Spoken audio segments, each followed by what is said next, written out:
Hey everybody, welcome to We've Got Ward, a Doof Media podcast series where we expertly dissect and discuss Ward, Wildbow's return to the world of parahumans.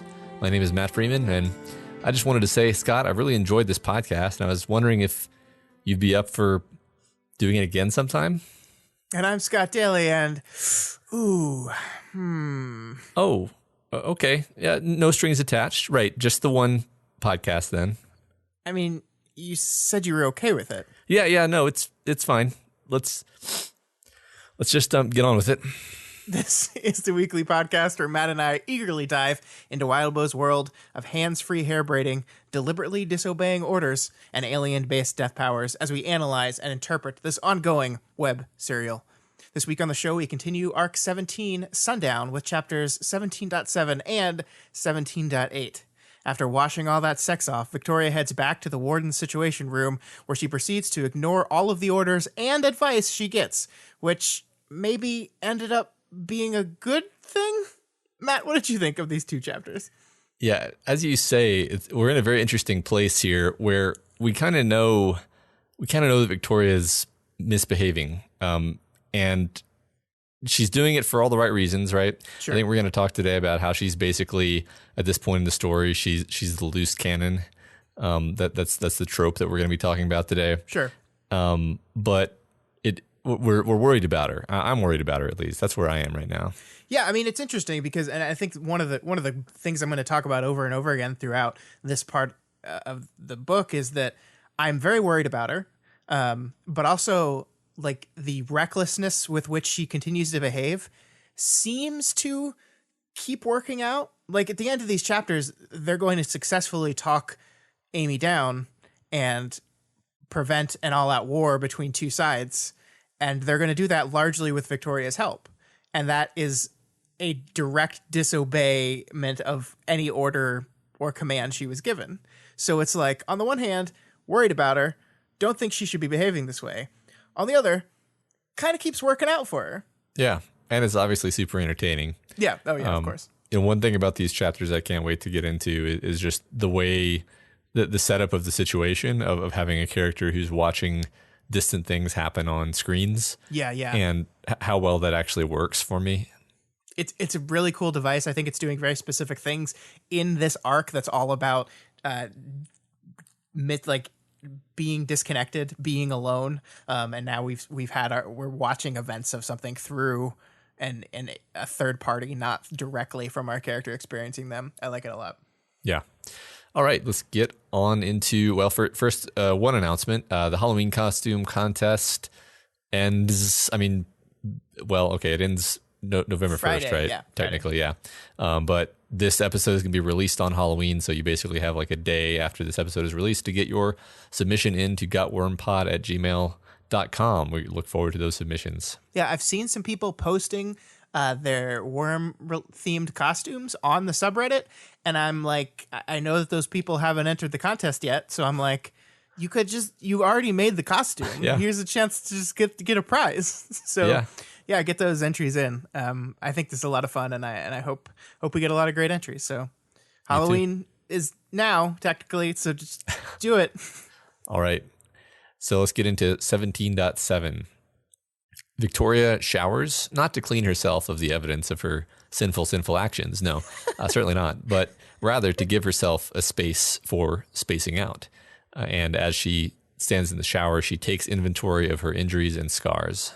Yeah, I mean, I liked the joke you made, but I one of the things I really liked about opening on this scene is that it almost makes like a specific juxtaposition to her earlier sex fantasy with Annalise, right? Sure. In that fantasy, they were in the shower together, getting hot and heavy. Now, after 45 minutes of that sweet, sweet loving, Victoria is in the shower alone. In fact, we find out that they both are showering right now, but they are doing it separately. They are doing it alone. It is not the fantasy, right? It is only this contact that ended up being very fleeting. That, as we'll see throughout this beginning part, that it works in the moment for Victoria, but she feels it fading almost immediately upon walking away from it. So I just love how Wildbow used this idea of the shower, this thing that has a very specific context when it comes to Annaleis, to kind of drill home the point of, yeah, this was fine in the moment, but it's just not gonna solve any of your problems. Yeah, a lot of things are getting drilled home in these chapters. Yeah. So, I mean, it's like as far away from the fantasy as it can get, though, right? It's just really uncomfortable situation. I mean, we're gonna go through it in detail here. So first of all, like, there's some fun writing here as Victoria's inner monologue sort of meanders around, and it takes on this spacey quality. We know her voice very well at this point, and so right. It's very easy to notice when it's weird, right? Like here she's saying, "Human contact did nourish. We needed it as a species, and I was a member of the species. I would have been lying if I said I didn't feel nourished," which wasn't to say I was hunky dory. Ha ha. Fuck. It's strange, right? It is. I'm glad you pulled this out. I think I want to break down both of the paragraphs in this thing because they're so fascinating. I mean, the first one is obviously hilarious because this is not how human beings talk about themselves, right? It's like, yes, I hold up this glass of water and I say, yes, water, the building block of life, the liquid needed by all humans, of which I, of course, am one. Like, that is not how people commonly talk about their species. Right. And I'm not saying that to say there's anything insidious going on here, like we've secretly been in Waste's head the whole time. We're not actually in Victoria's point of view. I think rather this is just a really great tiny moment that kind of shows Victoria is maybe even subconsciously reminding herself or trying to convince herself that she is human, that she is still Victoria Dallin, she's still this person. And I think it's a really great window into that. Yeah, I agree. Yeah, it sticks out. It's language that definitely sticks out. Yeah. And of course, so does the hunky dory haha fuck moment, right? Because like Victoria has many times in this book, like, just drop some expletives and some fucks and shits in her internal monologue, but this is something that's almost unique and different, right? Like the text going, like, doing something like haha here just immediately stood out to me. Yeah, it's sarcastic, right? Mm-hmm. It really shows you, like, this is a Victoria who is in a very strange mood, maybe a mood we've never quite seen her in before. Right. She's like I said at the top, like her internal monologue is sort of spiraling around, like it's and she's aware of that too, in a sense. Like she's not really able to, like, rest her mind on any particular thing, and she's trying to just, like, not think. Yeah. And in the process of not thinking, she's actually obviously thinking, because she's not like a master meditator. Her mind is wandering among a bunch of different things. Right, yeah. So one of those things is that she imagines herself to be sharing the shower stall with a judging Dean and a looming Amy. Oh, I love this so much. Once again, distorting the idea of the shower, right? Not only is this distorting the fantasy that she had with Annaleis, but a shower is a place to wash yourself clean. And now it's tainted by these almost like shoulder angel and demon that are looming behind her, one judging her, the other just lurking. Yeah. And what I like about this the most is Victoria this isn't just an external, there are these images, these ghosts from my past judging me. She internalized it as well. This is not just a visual representation of Dean judging her for her actions. This is self-judgment. This is her judging herself. Amy's looming isn't just a reminder of Amy and what Amy did to her. It is a specific reminder of, she says here, how I'd made concessions to her for the sake of everyone and anything. So, like, it's not just, she seems to be aware that it's not just the external, that these are representative of her own internal battle with herself. And I really like that a lot. Yeah. I mean, I'm pretty sure that this isn't like Fight Club. Like she doesn't really think that there's these two figures in the room with her. It's No. it's really just her way of kind of pegging these two negative emotional attractor states that she's trying to avoid acknowledging, but it's not working. Yeah. And I didn't think she actually thought they were in the room. I just think like it's very focused on how she's feeling about herself. Like, it's not just, I feel like Dean would be judging me. I am judging myself. It's not just that I feel like Amy hates, I hate Amy. It's like this Amy being here represents a certain level of self-hatred she has, especially in regards to how she just had to behave, how she just had to deal with her sister. And she hates that she had to do that. And she's kind of disgusted with herself that she had to do that. And I love this, like, so we have Dean, who represents like this guilt or regret. We have Amy, who represents the self-hatred. And then like the wretch is still around here, who to Victoria represents control, like is control. And it's just like, oh, I wonder which of these looming figures in her life she's going to embrace. Yeah, I like that a lot. And, something just kind of occurred to me just now. There have been a few showers in this book, and usually a shower is a kind of Victoria seeking to escape from a situation she doesn't like, from feelings she doesn't like. There was the one where she just kind of like floated in the stream of the shower for a long period of time, literally flying and rotating, which at the time I remember we read into as being like a sign of detachment, where she's just like letting herself fly. But anyway, we have this recurring symbol of water in the story, where water is sometimes used as in the symbolic way that it is typically, where it's like, oh, cleansing and life-giving, but also many times in this book, water has been used to represent drowning, crushing, suffocating, overwhelming. It's above you, you're drowning in it, and you're looking up through the water and you can't make it. And so I wonder if like that's, we're meant to port some of that in here, where it's a shower, she's trying to get clean. She doesn't really feel like she's like, it doesn't have the effect that she wants, right? It has more of an effect of like, oh, you're burying yourself in this substance that is oppressive.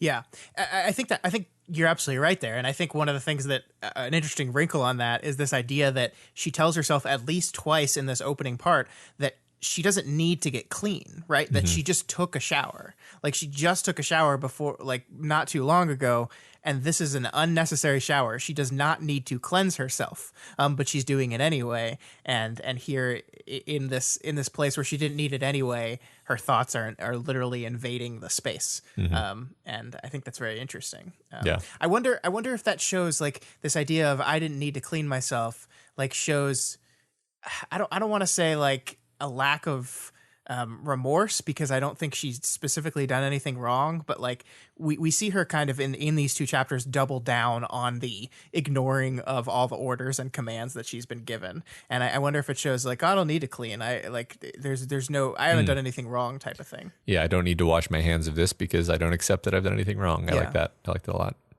lot. Here, there's also, I think, an important moment where she thinks of her injuries as being hers, untouched by Amy, and this fact is important to her. And of course, we know that this isn't quite true, that her injuries were touched by Amy, and then they were returned to their current state, which almost kind of makes them not count, viewed from a certain lens, and can't help but think that might end up mattering somehow. I do. I think you're right. I think it's kind of in line with what we talked about last week, where we talked about, Jessica Yamada revealing that Victoria's joining of Breakthrough was at least partially tainted by Amy's influence. I think that's true here as well. Her scars, her injuries, and importantly, she says here, the things that she did to earn them. It's not just about the injury itself. It's about the action that earned the injury, an action which is unquestionably good. It's her trying to help people, trying to save people, and she got those injuries, and they're hers. And no one can take that away from her. And you're right, that's not exactly true, because Amy did. Amy took those injuries away and then gave them back. And so that is her influencing more control, more violation of Victoria's central meanness. And I feel like you're right. I feel like that is going to come up. I mean, part of me wonders, like, Victoria knows, right? Like that's what the fingernail represents is that Victoria knows what Amy did to her. She doesn't have the details of it, but on some level, she is certainly aware. And so I think she's holding on to these injuries as an untainted thing, with this idea that maybe it is tainted. Yeah, no, I suspect you're right. I suspect that, I mean, the fact that she knows that Amy did something but doesn't know what is probably low key driving her crazy, like in the background. Because for all she knows, I mean, really, when you know what Amy's capable of, the imagination would never stop giving you suggestions of what she might have done, right? Oh God, yeah. Like there's a reason why she's avoided thinking about it and kind of only thought about it when really kind of forced to. And I think that's because it's absolutely crazy making to be in that position. But yeah, I agree that you're right that she's no longer certain, I think, of her kind of ownership of these injuries. Yeah, I mean, the destruction of the fingernail was specific to tossing away and destroying the influence of Amy over her. Like, this is one thing she knew for a fact that Amy put on her, and so I must destroy this thing. And then in the meanwhile, she goes, okay, got rid of that. Everything else is safe. My ripped up hand, that's safe. The burns, that's all me. That has nothing to do with her. But that's not true. And I do think you're right that seems like that could come around. Yeah. So then Victoria proceeds to fantasizing in the shower about crippling Amy with a telephone pole or using tattletale or mockument to attack her psychologically. Basically, Victoria indulges in a full-on violent revenge fantasy here. And again, the only thing that reins her in is an awareness, not that this would be immoral, but that she would get into trouble. Yeah. So what I like about the kind of the framing of this is she's in the shower and she mentions that she's got this Dean ghost on the left and this Amy poltergeist on the right. And she says if she knows they're there, but she's trying not to think about them. And if she thinks about them, either of them too hard, it'll be bad. So she's trying not to do that. And then like, bam, the next paragraph, it's like, Amy, oh, I hate her. So it's like she completely, you almost see her completely fail in this regard of, I feel this looming presence of Amy. I'm going to try not to think about it. And fuck, here we go. I really like that setup. But yeah, I mean, we talked about this hatred and like I think back when she was in the dream world, you had this wonderful thing you talked about where her hatred of Amy was her taking control of the situation. And I think we're seeing that again, played out again here, hating Amy as a form of control. And one of the things that I think is important and interesting about this is at the end of this rant, Victoria basically says, of course, I don't actually want to do these things because they wouldn't actually help in the long term. They wouldn't actually make me feel better in the long term. I don't actually want to do these things. And that's something I don't think we hit hard enough last week, because I think she kind of echoed a sentiment like that last week. But we have this relationship with Victoria and the wretch, this control that she's gained. And we saw with the reaching of Eric's hand, Victoria acts without thinking and activates the wretch to stop that. And she both wanted to do it and she didn't. And so it's like the wretch responding subconsciously to what she wants to do. And I mean, you think about that and you think, oh God, what happens when she gets in the same room with Amy, right? If that situation presents itself, is the wretch just going to go, oh, you clearly want to kill her because you've been thinking about this nonstop. Let's just do that right away. And what kind of trouble that could get her in. Yeah, I agree. I think that's probably something like that seems like it is being set up. Because, you know, and we tracked this last week. We tracked it many times over the course of the story that she went from purely scared of Amy to basically being in a place where she hated Amy, and she could say that to herself, and now hating and wanting to kill Amy. And she does say that she doesn't really want to do it, but like, I feel like she kind of does. Yeah, well, and I mean, I think it's important to say that there's a big difference between like in great detail visualizing killing someone and actually killing someone, right?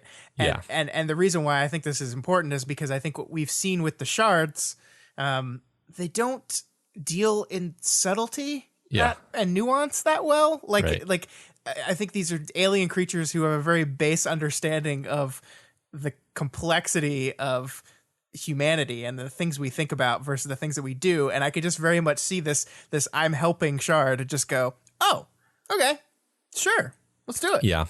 And Victoria thinking she's in control. I mean, that's the dangerous of, because at this point she's like very confident that she's gotten a handle on this thing, that she's in control. And oh boy.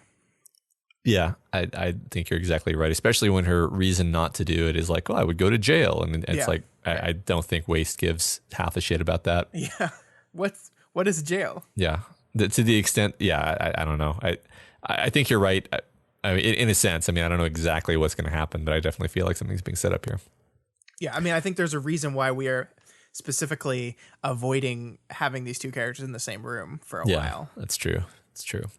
So she turns off the shower and she begins braiding her hair while talking to Waste. And only after a moment do we realize that Waste is the one braiding her hair. And I screamed. Yeah.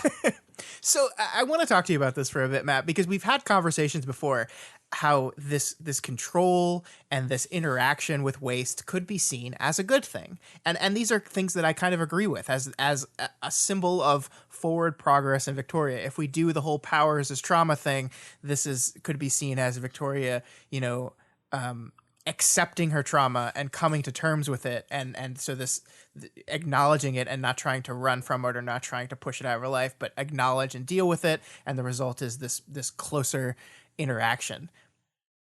But then you read sections like this, and there's nothing in this part that is not horrifying to me. Like I am fully on the side of it's progress and it's good, and then I read the way stuff like this is written, and it's horrifying to me. Like this sentence, you're just a fragment of a fucked up omnicidal alien who happens to have a symbiotic or parasitic relationship to me. You probably expected a different existence. So did I. We're in this mess together. I smiled. And that, I don't know. I mean, maybe it's me putting the emphasis on that, but it just feels terrifying to me. Yeah. I mean, I think that I would call some of Victoria's thoughts and actions in this arc, especially the latter part of this arc, creepy, and the smile definitely feels creepy there. Like I don't know. That's the way I saw it. Like in my little brain movie, it was a creepy smile, and it'd be interesting to see what other people's takes are on that. Because really, there's nothing overt about it, right? Like it's open to interpretation. I would say if somebody else said, no, I didn't read it that way at all, I just have to be like, yeah, that's fine. I don't really have a lot to support it, but but like it does. First of all, the fact that a lot of the like thoughts she's having are kind of a little bit off center for Victoria, and just like I smile being a paragraph by itself is stands out for sure. Yeah, I mean, let's also remind ourselves that she was told not to use her power, and she just keeps doing that. Right. I do think it is interesting that she admits here that their relationship could be either symbiotic or parasitic. And that is, I mean, I think that fits in line with where we go in the next chapter, right? When we start kind of exploring this idea of what influence, specifically like textually exploring this idea of what influence your shard has on you, admitting that this relationship could be parasitic and just being cool about it is bothersome to me. Yeah, it's interesting. I didn't think too much about the fact that she used those words that way, and like, because I tend to think of it as being kind of symbiotic, because like you're getting these amazing superpowers, but like it's using you. You're not really getting a real advantage from the superpowers due to the way it's using you. So yeah. I mean, by definition, a parasitic relationship is one in which the one organism is benefiting and the other organism is suffering. Yeah. Like, so, like, to just be like, yeah, we're in this parasitic relationship, so we're in it together. It was like, yeah, but it's fucking you up. Yeah. I mean, just stepping outside of Victoria's perspective for a second, it is interesting that when we got a look into the heads of all the different shards, they all did really seem parasitic except for Waste. Waste was the only one who was like, basically said things like, sometimes I try to convince other shards not to kill my host. Right. Because I like her, basically. I mean, they didn't use those words, I don't think, but Yeah, and I think that is something very important, that like, as much as I get creeped out anytime I see like a shard becoming closer to its human, Waste is unique as far as we understand in that regard. Waste is different from some of the other shards we've seen, and that has to be taken in consideration when talking about this kind of stuff. yeah, I think you're right. So, yeah. I just this one moment that also played as a little creepy to me, where she's like, there was a chance I could help people, a chance I could help my team, a chance we could help my team. And I don't know, it's just like she's increasingly going to the we when it comes to Waste, and I like that a lot. Well, I mean, honestly, like, I think what's creepy about this is that she's experiencing this alienation from people, and then the few people who are around her, she's either sort of violently rejecting or just rejecting out of hand, like Annalise we're about to talk about. Mm-hmm. And then she turns to this alien shard creature, and that's what makes it creepy, I think. Right. I mean, I think that's exactly what we're going to talk about right now, actually. Yeah. One of the things that we didn't talk about last week, but gets brought up again here, is just how much Victoria is itching to get to try out the wretch in battle, right? Yeah. She's basically been given this new superpower, kind of, in her sense of control, and then she's immediately benched and grounded and banned from using her powers. And she's itching to try it out, and nobody is letting her. Nobody is letting her go into battle and actually try this thing out. And I think this is just another example of these feelings of isolation, of lack of control, kind of verging on a boiling over moment for her, because like she wants it. Like, it's just like, imagine you got a new toy and then everyone's like, I'm sorry, you can't play with your toy, and I'm not going to tell you when you can play with your toy again. You just have to deal with that. I mean, that eventually is going to hit a point of boil over, I think. Absolutely. And we know that shards feel the same. Like it's basically canon that if you refuse to use your power, or if you don't use your power in the destructive mode that the shard wants you to, then it will fight you. And it'll mess with your conflict drive. It'll do weird stuff to your brain, and that could even be what's happening here. Honestly, like all of her uncooperativeness and kind of I guess just struggling against everyone could at least partly be Waste being like, all right, I got this new control. This is awesome. I can't wait to try this out. Let's go in the field. What's wrong? Why aren't you letting me go in the field? And basically amping up Victoria's agitation level. Yeah. You keep thinking about punching people so hard they die. Yeah. Why are we not doing that? Right. Remember when we learned how to do coin shot stuff? That was fun. Can we do that again? Right. There's all kinds of stuff in this conference room I could use. Yeah. Right. I think you're right. I mean, and I think importantly, not only I think is this a correct read, but I think the book is kind of inviting you to make this read, because a lot of the last part of chapter 8 is inviting you to really start textually considering this idea of how much your shard is influencing your actions in subtle ways. And like I said before, this has always kind of been a discussion point, but the text is really looking at it and exploring it through Victoria and Amy for the first time in this book. Yeah, I'm really liking this reading, because this is one of the situations where, is it Victoria or is it the shard? Well, I think there's excellent textual evidence that it is indeed both. Mm-hmm. But both of them have very good reasons for being off kilter right now. I mean, Waste, to the extent that a shard has emotions, is probably really excited about the new control and really wants to use it and is not getting the chance to. Mm-hmm. And then Victoria is kind of on the same page, but also has a lot of other crazy life stuff going on. Yeah, definitely. So continuing this thread of human connections being denied, she runs into Annalise outside the shower, and he's shaving with a knife because that's his thing. And the exchange is basically her saying, "Okay, I gotta go now." and then slowly backing toward the door, and then him saying, sure, no problem. No strings attached. Right. I certainly don't have any human feelings. Hey, you know Ratcatcher? Oh man, Ratcatcher, am I right? Would you please talk to me? No? Okay. Sure, no problem. See you later. And I just kind of feel for the guy. Yeah, I mean, so I have to be honest. The first time I read this, I did not read the conversation that way, but then I read it again after you and I talked about it, and now I can't not see it that way. And you know, we were talking about this in the Discord a bit today. I think a lot of people don't quite agree with this read, but I do think there's something there to the fact that I think Annalise is definitely cool and completely understanding of Victoria's terms of this hookup. But I do think Annalise wanted more than that. Yeah.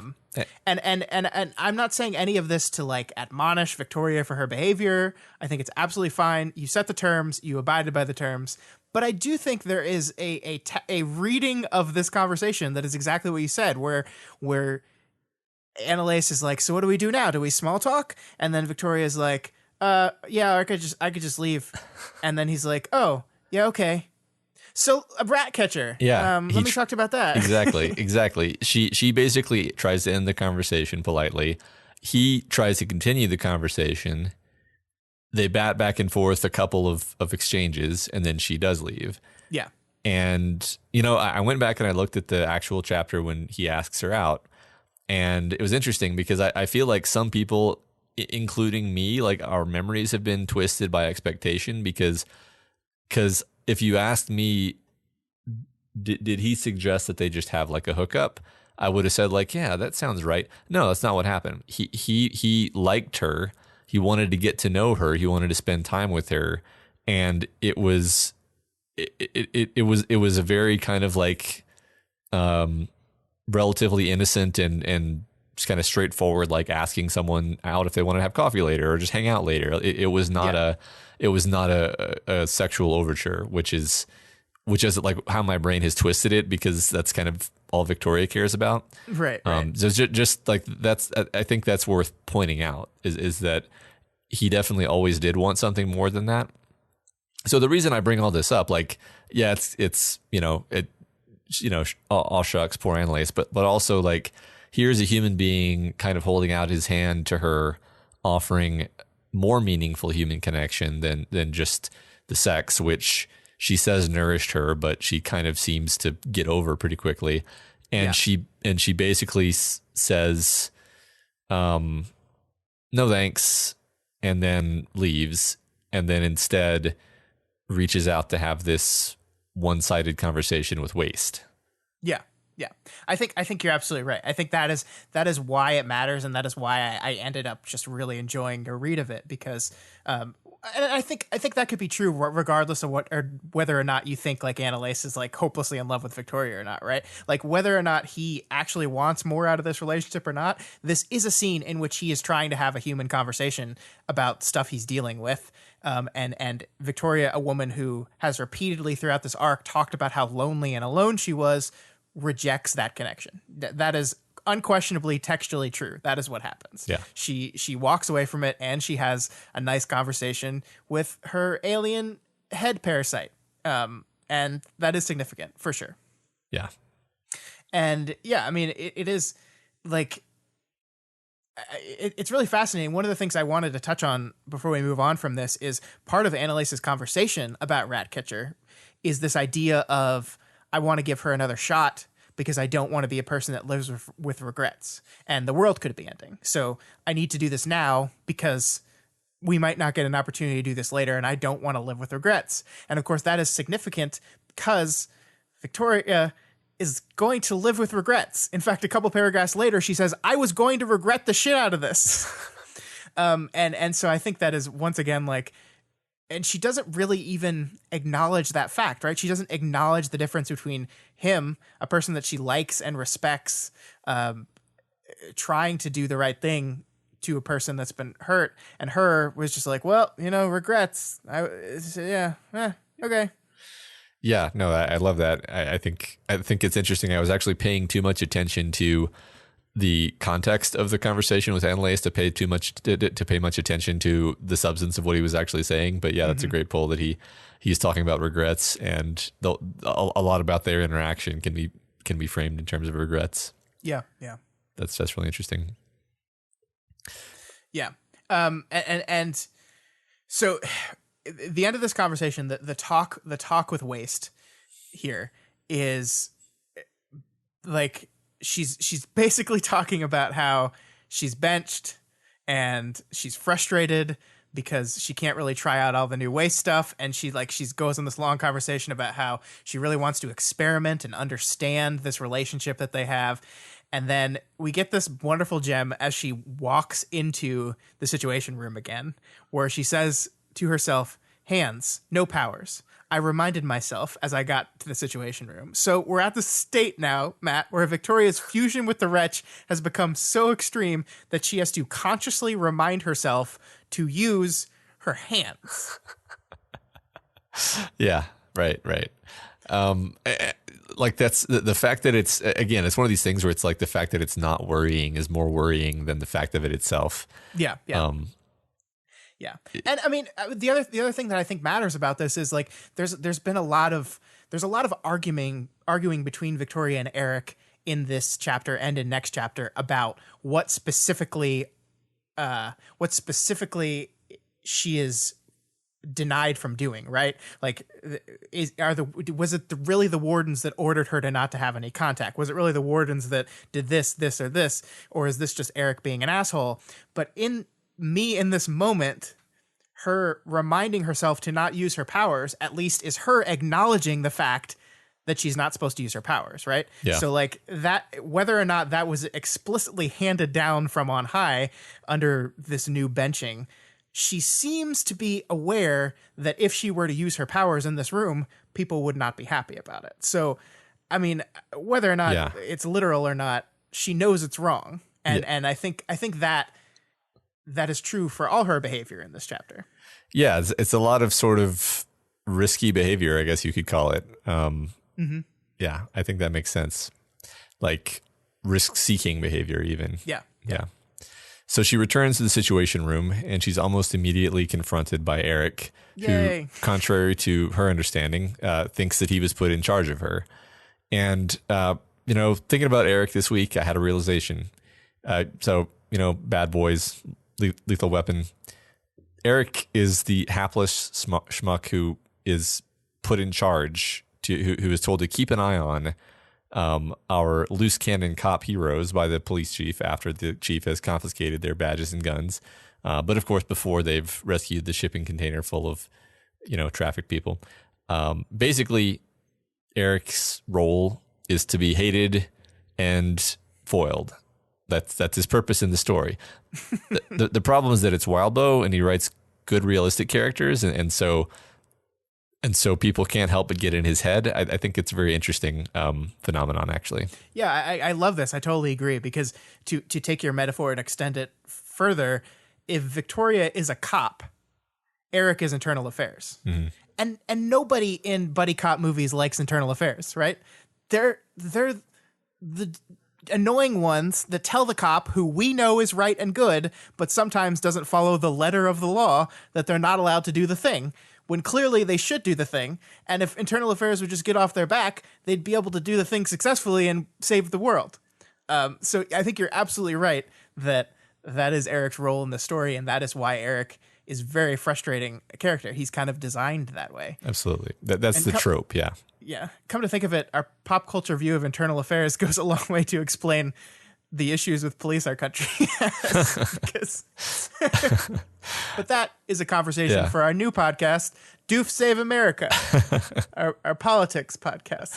Oh my God. We're definitely not doing that. Yeah, that's very interesting. It's a very interesting thought, Scott. Mm-hmm. But we're talking about fiction, and fiction has nothing at all to do with reality. Of course. So keep your observations out of this podcast. I'm sorry. Yeah. I'll do it. Yeah. So hereabouts, we get some great horror-awesome description of the nursery giant just being all awful.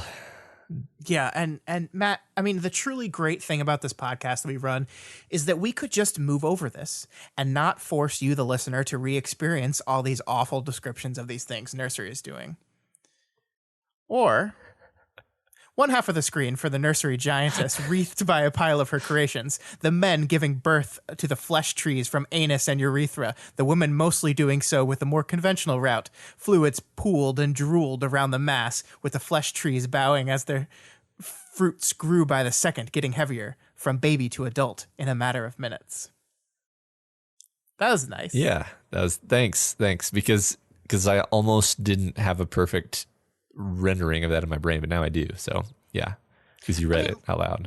Look. Let's just give Wildbow credit where it's due, right? Yeah. His continued ability to write monstrous, horrible things is incredible. This paragraph is disgusting, but it's also really good. I love pooled and drooled. The repetition there is really great. I love that. I love that too. I mean, reading it out loud, it really brought home how good it sounds. Mm-hmm. And one thing that I like, I'm so used to horrible parahuman shit that it didn't occur to me until now, but like just the image of these straight-laced people like wearing suits in this office setting, which is basically what this situation room is. Yeah. And then on the monitors, they have this fucking nightmare. It's just kind of a funny juxtaposition. There's a flesh tree growing out of his butthole. Yes, it's great. So it almost seems like things might be going smooth until Eric insists that Victoria only communicate with her team through him. Basically, he's interpreting her bench status to mean that she's not allowed to communicate with him directly at all. And Armstrong kind of backs him up and says it makes some sense. Yeah, and I think this is worth talking about because we have our boy Eric, internal affairs, established prick. This character ended up being fairly contentious amongst the readers of the story, right? And I think it's exactly for the reason you said, that Wildbow does a really good job of drawing realistic characters enough to where you kind of just want to dive into their head and be like, I wonder what this is like from his point of view.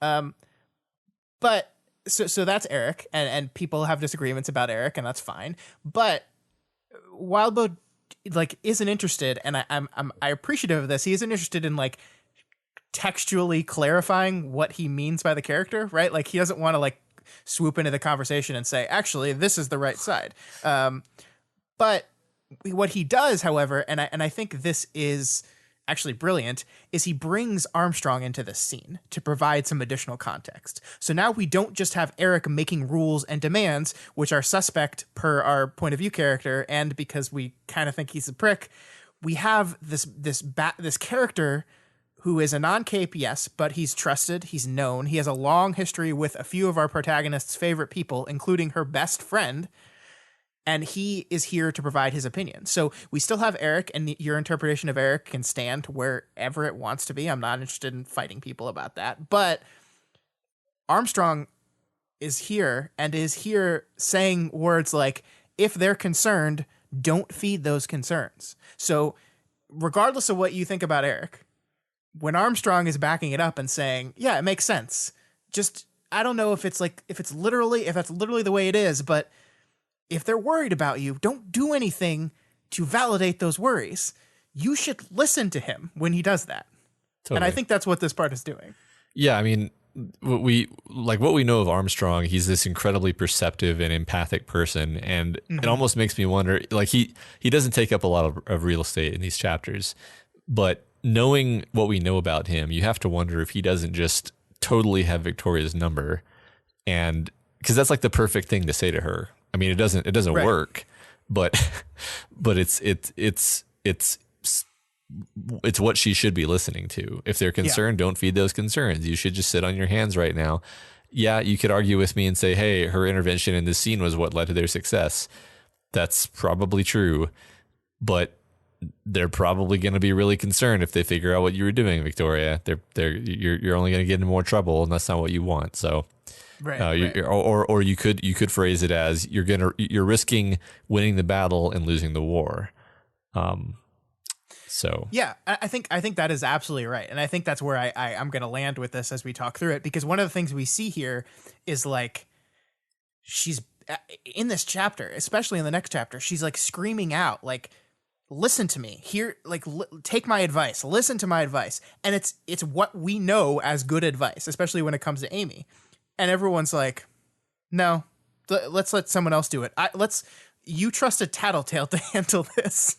I'm going to trust Tattletale over you, which is a crazy thing to say, but it is what Victoria has kind of done to herself, right? She's built herself as this loose cannon that's going to kind of go against this central authority and do what she needs to do.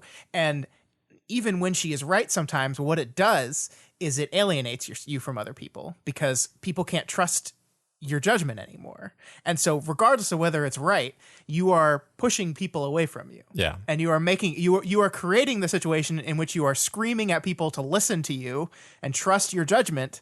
And they're just like, I don't know if I want to do that. Yeah. Yeah. Right.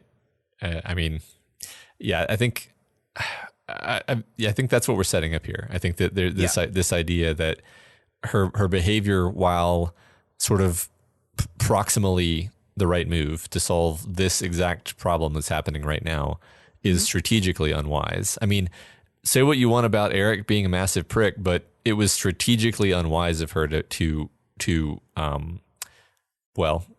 argue with him at all, right? Like if she wanted to handle the situation the way she wanted it to be handled, then making him feel offended wasn't the smart thing to do. I'm not saying, oh, she should have been more polite to Eric, because it's like, no, I mean, like, to accomplish her own goals, she should have been more polite to Eric, right? Like that's all I'm saying. I want to be clear about that, because like, it's not like I'm saying morally she should have been nice to Eric. I'm saying instrumentally she should have been nice to Eric, because now she's in a situation where she can't get what she wants. So and we know that Victoria has been consistently worried about some other looming threat that is not this thing, right? Like she has convinced herself, and we'll find out later that Tattletale agrees with her, that what is happening right now is not the thing that's going to destroy everything.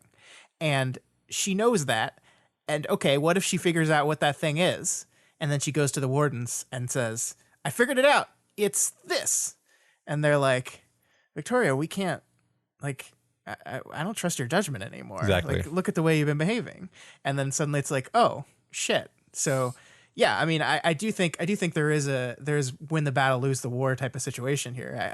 I agree with you on that. 100%. Yeah, I can totally imagine that scene going down and Eric being like, yeah, and she used her power on me earlier. And yeah. Right. Yeah. Right. So moving on from Eric, I think now we begin what is really a very fun part of the story for me, where Victoria is flipping through the iCam views of her various teammates. And it gives us an ability to rapidly get up to speed, to feel like we're there on the battlefield, even though our protagonist and point of view isn't. And we're also getting a lot of cool background color, stuff like Golem's story about Empire 88 trying to hook up Rune with him, followed by Rune being a piece of shit to Tristan. And basically, I actually just love the shit out of this tiny Tristan-centered interaction. It's very short, but it's very tightly written. It packs a lot in there. It's really great. Yeah, I agree with you. It's really nice. I really am continuing to enjoy the budding Golem Rain friendship that we're seeing. It's my favorite thing. And the Tristan stuff is really great. I think it adds color to Rune in an interesting way. Like Victoria's been negative on this character for a while, and now we're kind of seeing that her read on her was maybe closer than anyone else's. Oh yeah, Rune is still kind of a dick, kind of a total dick. Seems pretty awful. Yeah. Yeah. I do think my favorite part of all of this, though, is in this moment, Victoria looks at Tristan and sees a bit of herself and what she's going through, right? She says, I could relate to the loneliness that seemed to surround him now. No teammates in immediate reach, possibly because the group had been told to keep their distance from one another until further evaluation or checks. No reconciliation, which is perfect. I didn't know that cape's name was Reconciliation, and that's just perfect. Yeah, that's awesome. But I had no idea how he got on with his parents, but I remembered it being bad last I heard. So she sees him as this isolated, alone person, just like her, and she's like, I can feel for this. And then Tristan just walks over to Uranus, right? Yep. And Victoria is just like, oh, I guess he's not that alone. and she's happy for him, and I'm not like, I'm not attacking her. I think she's happy for him, and that's good. But I do think this is just like further isolating for her, right? Like she sees a kindred spirit interest in this moment. He's just as alone as I am. We're both alone. That is something we have in common. And it's like, oh wait, my team is still leaning on each other. My team is still supporting each other. They are not alone. They are together. It's just me. It's just me. They have each other. I have Right. none of them. I think that's wonderful. Yeah. I love that the story like does that. I really, really like it. Yeah, it's explicitly denying that she can even find camaraderie in mutual isolation. Yeah. No, they're off being a team together, basically, and interacting with other people, and you're stuck in here with fucking Eric. Yeah. So And I think it also helps explain, why she is so willing to clearly break the rules because she's desperate for this interaction with them. yeah, And she's going to get it any way she can. Yeah, I think you're right. I also love the exchange between Dot and Angle and Sveta, which is seamlessly worked in with Sveta antagonizing the shit out of Amy, just crawling right up her ass. I love it. I really do love this whole part as we're switching between the monitors, and I mean, like it's all. I think it's all particularly well written and tightly written, and it's this continuous series of events that is rapidly bringing us up to speed with this scene. And we're constantly aware that we're watching this through iCams, but also we do feel like we're there. Yeah. Yeah, and I want to spend some time on what Sveta is doing here because I think this is really, I think you're right. It's really great, and I want to talk about it for a while. We've seen several times throughout the story that Sveta has always been the one that has Victoria's back, right? Like the first moment that jumps out to my mind when I think of this is Sveta like raking Carol over the coals in that dinner conversation with the four of them. She's Victoria's best friend in both name and meaning. She is the best. And I think the way this conversation goes down is evidence of this, because Sveta is not only unafraid to call Amy out on her shit, pointing out the obvious discrepancies between her being someone who has complete control, but also someone who is like constantly being like, can you guys stop talking? I'm trying to concentrate, which is like an inherent contradiction. And Sveta like just beautifully calls her out on it. But also she's using Dot in the exact way that Victoria suggests that the Wardens do so, right? Playing up to her amoral childlike understanding to reveal certain truths about Amy that Amy would prefer to keep hidden. And she's doing this like, Sveta wasn't in the room when Victoria specifically said this to the Wardens and reminded them about it, but she's attentive, she knows her friend, and she's listened to what her friend has said about the stuff before, and so she's using it in the exact way Victoria does, and I think that's wonderful. I agree. It's very smart, right?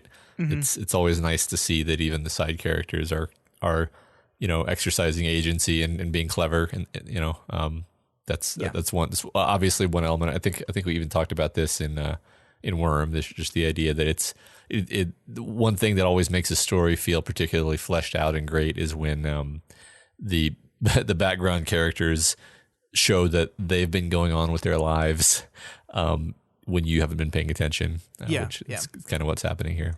So Matt, I want to talk about Dot for a little bit. Okay. Because we've had this character in the story for a long time, right? Uh-huh. Basically the third arc. She was the interlude for the third arc, right? And she's been that monster on Amy's shoulder basically the entire story. We know she's basically amoral. We know she appreciates beauty, or at least her version of beauty. She loves Sveta's arm tattoos, especially as a commonality with Amy's. So my question to you here is, at this point, arc 17, what is Dot's role in the story? Like symbolically, metaphorically, thematically, what is she doing? Why is she here? Why was this character created and put into this world? Oh, well, just drop that on me. I put it in the script. You could have read it beforehand. Yeah, I think I did. I think I did read it. And then I just was like, oh, that's a good question. I like it. Yeah, I mean, I think it's valuable to have a literal amoral point of view sometimes to act as a mirror. I mean, I think that her role, it could, I mean, so on a simple level, it's to serve exactly the function that it is serving in the story of just being a mirror to be held up to Amy's terrible behavior and habits, and like there's a lot going on with Amy that, and there have been some great Reddit comments this week.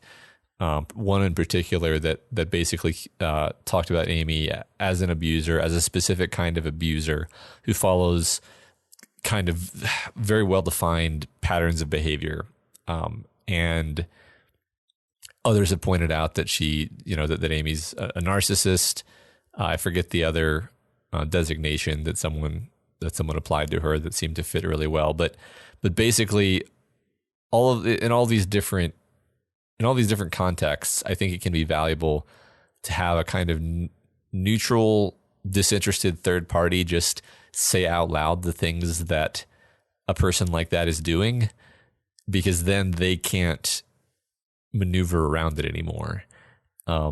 So maybe that's part of what it is. I'm obviously spitballing here. Yeah, no, I think that's exactly right. That was my take on it. And I mean, the fun part is that it's both textual, like in the world of the story, that is the point she serves, but also from a thematic role, I think that's the thing she's serving as well, because I do think Dot represents a very specific window into Amy's thoughts in a way. Like, not literally, of course, but thematically. Like, I love this like the fact that she loves the kind of beauty that Amy creates is almost a literal extension of if like you put a mouth on Amy's brain without any filter in front of it, that's what Dot would be. And I think that's really interesting because that shows an amorality that is quite disturbing. Like this moment where Dot whispers into Sveta's ear about like everyone should tattoo themselves, everyone should make themselves beautiful. She says everyone should do it, fill in the canvas. And I just feel like that is on some primal level something that Amy wants. And Dot represents that.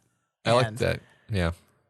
I think that's really great. And I think I've always been fascinated by Dot as a character. Back when we didn't know what Amy's role was going to be in the story specifically, I had a different interpretation of her, but now as we've kind of seen that shift, I think she's filling this different kind of role, and I'm going to be paying very, very close attention to her as we continue through the story. I like that idea. I mean, the way we've seen Amy thinks is if she has sort of an inappropriate thought, then she has to like repackage and rearrange it into something acceptable. Yeah. And it's an activity that takes up a huge amount of energy, actually. And like you can almost see it happening in this chapter, like when Sveta will say something and Amy will like pause for a second and then think of some bullshit to say that makes it so she doesn't have to think about that anymore. Yep. But Dot is like the first inappropriate thought and then doesn't bother with any of the subsequent bullshitting because she just is who she is, and there's a kind of purity in that, even if what she is a literal goblin. Yeah. And I mean, this ties back to the theory I had back in the Amy interludes that these people that she surrounded herself were, her figurative masks. But I mean, like, I think Amy would want to reject this idea that Dot serves as that. And she'd be like, no, this isn't me. And my response to that would be, well, why are you keeping her around then? Like, you made the decision, right? Like, you made the decision to take in this creature and not only take her in, but like keep her with you at all times, become a part of you almost. You've made this choice. So like, I think it's absolutely fair to take that creature's behavior and track that onto your thought process and your behavior. Because if you weren't happy with the way the creature was behaving or with the way the creature thought about things, you wouldn't keep it around. Yeah. Yeah. Very, very true. Yeah. I mean, Dot is just as much one of her bad influences that she intentionally keeps around herself as Marquis or Chris. Yeah. Yeah. I think you're right. All right, before we move on, I just want to put out in the world that we have to do this. Sveta is currently out in the field with her ex-boyfriend, his current new girlfriend. Okay, we don't actually know that, but come on. Yeah. And also 2 Case 53s that don't really like her all that much, and yet she's still being an amazing badass. Like, yeah. It's awesome. Right. Yeah. Awesome. I mean, it's funny because if anything, the stress that this is putting her under is just making her a little bit more hard edged, but she's making it work for her. Right. Like normally I don't think I think of Sveta as being the calmer one. But here she's absolutely going after Amy hard. Yeah. And maybe some of that is like, just, God damn it, Egg is right over there.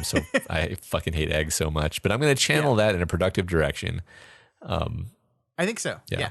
And I think we kind of see that in the next chapter when you could argue that maybe she's going a little too hard. Yeah.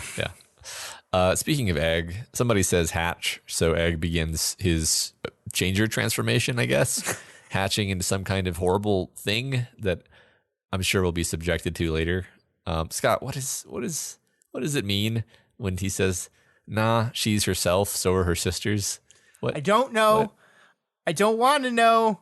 This is vintage horrifying Wildbow, where he just like super casually introduces this thing to us and then just moves on.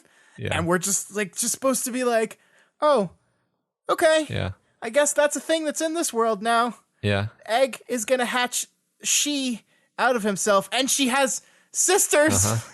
What? Yeah. It's horrifying. Yeah. I think it's like I said when we first were introduced to nursery, and I was like, slurpy sounds coming from inside creepy bassinets to me is far creepier than anything that could ever actually happen. Of course, nursery's power turns out to be really horrifying, but I actually do think it's horrifying in a different way than the possibility of some creepy thing, you know? So yeah. I like this state of not knowing what Egg's power is. I'm sure whatever it is going to be fucked up and great, but I like where we are right now too. It's a fun place to be, right? It's a fun place to be where your own imagination is almost worse than reality sometimes, and you get just enough to imagine horribleness. Yes. So I mean, we're eventually going to find out, I'd wager, but I almost like this moment better than the eventual reveal. Yeah. Then again, Wildbow has proven that the reveals are just so disgusting. Yeah. So it's great. It's great. Yeah. So Kenzie, having previously become aware that Victoria is looking in, privately communicates with her. Hey, Scott, thank goodness that Kenzie only just started monitoring Victoria and definitely wasn't monitoring her for the previous hour or so. Yeah, definitely. Not at all. Entirely unaware of what Vicky and Annalise did, right? Yeah. Just totally didn't watch that happen. Yeah, right. At all. Yeah, no, definitely. There is this moment we see in this chapter where like her and Chicken Little's knees are touching and she's like humming excitedly. And I couldn't help but like link her being aware that Victoria was just banging to the physical contact she's making with Chicken Little and Kenzie. Yeah. For everything. Yeah. Yeah. But here we have little enabler Kenzie who basically comes in and says, hey, if you want to communicate with everyone, I can make that happen. Yep. And Victoria's like, oh, cool. Yeah. Not only that, right? But she asks her if she wants to help coordinate the team, which is more or less putting her in command of the team. So, like, for those of you scoring at home, Kenzie has just offered a way for Victoria to do something she was specifically told by Eric not to do for the exact reasons she was told by Armstrong she shouldn't do it. Because Armstrong said communication is tantamount to leadership again, to assuming a leadership role, and that wouldn't look good. Right. And so she's proving him right by that, by saying, yes, I'm going to help coordinate. I'm going to take a de facto leadership role of this. And of course, Victoria immediately turns down Kenzie's offer because she's a very respecting of authority type person. Yeah, right? and she says, Kenzie, it's wrong of you to offer that. And yeah. And really that's crossing some boundaries. That's the kind of behavior that's going to get you in trouble, Kenzie. You really shouldn't be going behind people's back like that. Wait, no, none of that happens. No, this the exact opposite of that happens. Yeah. Yeah. I mean, if this, the significance of this moment, I think, is that she goes beyond being willing to break the rules for her own part and basically roping Kenzie into her scheming, which is somewhat crossing a line and is behavior that I feel is surprising coming from Victoria. Like this isn't them scheming against Goddess or something. This is them. This is the Wardens. Right. Especially since it's been established in this book that Kenzie is very suggestible, especially when it comes to the people that she looks up to as much as Victoria. Yeah. Right. Like the horrifying moment in Victoria's head was when Kenzie read the fake diary and thought it was real, and then thought that kind of behavior was acceptable. Yeah. Victoria was terrified of that. And now here's a moment where she's just like, yeah, just go behind all these people's backs for me. Yeah. Sure. Great. Let's do it. Right. Yep. So Victoria communicates that she thinks that the Amy stuff is a red herring, and Kenzie says Tattletale agrees. Yeah.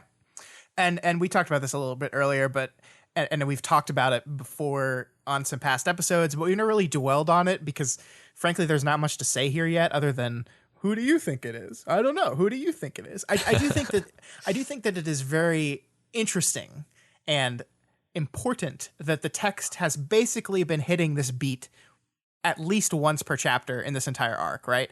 Like, Wildbow is trying to make it very clear here that Victoria is worried about this, that they were being set up to understand that this is not the threat that everyone's worried about right now, is not the one that they should be focused on. I think the only one that is fully conscious of the threat that they should be focused on is Eric, right? Because it's Victoria, and Eric's the only one focused on Victoria. Yeah, I mean, shit. Like, I still like that as a theory, but who knows? There's a lot of possibilities. Yeah, and that's the fun of reading this while it's being written, right? Nobody knows. Yeah. Literally nobody knows. It's true. I guess one person does. Well, yeah, but I mean, do they? Yeah, maybe he's just making all this up as he goes. Right. Maybe it's a dice roll thing. Yeah. Oh my god. Then we'd have to listen to people. Did you know that this was a dice roll? Well, yeah. I will be getting emails forever.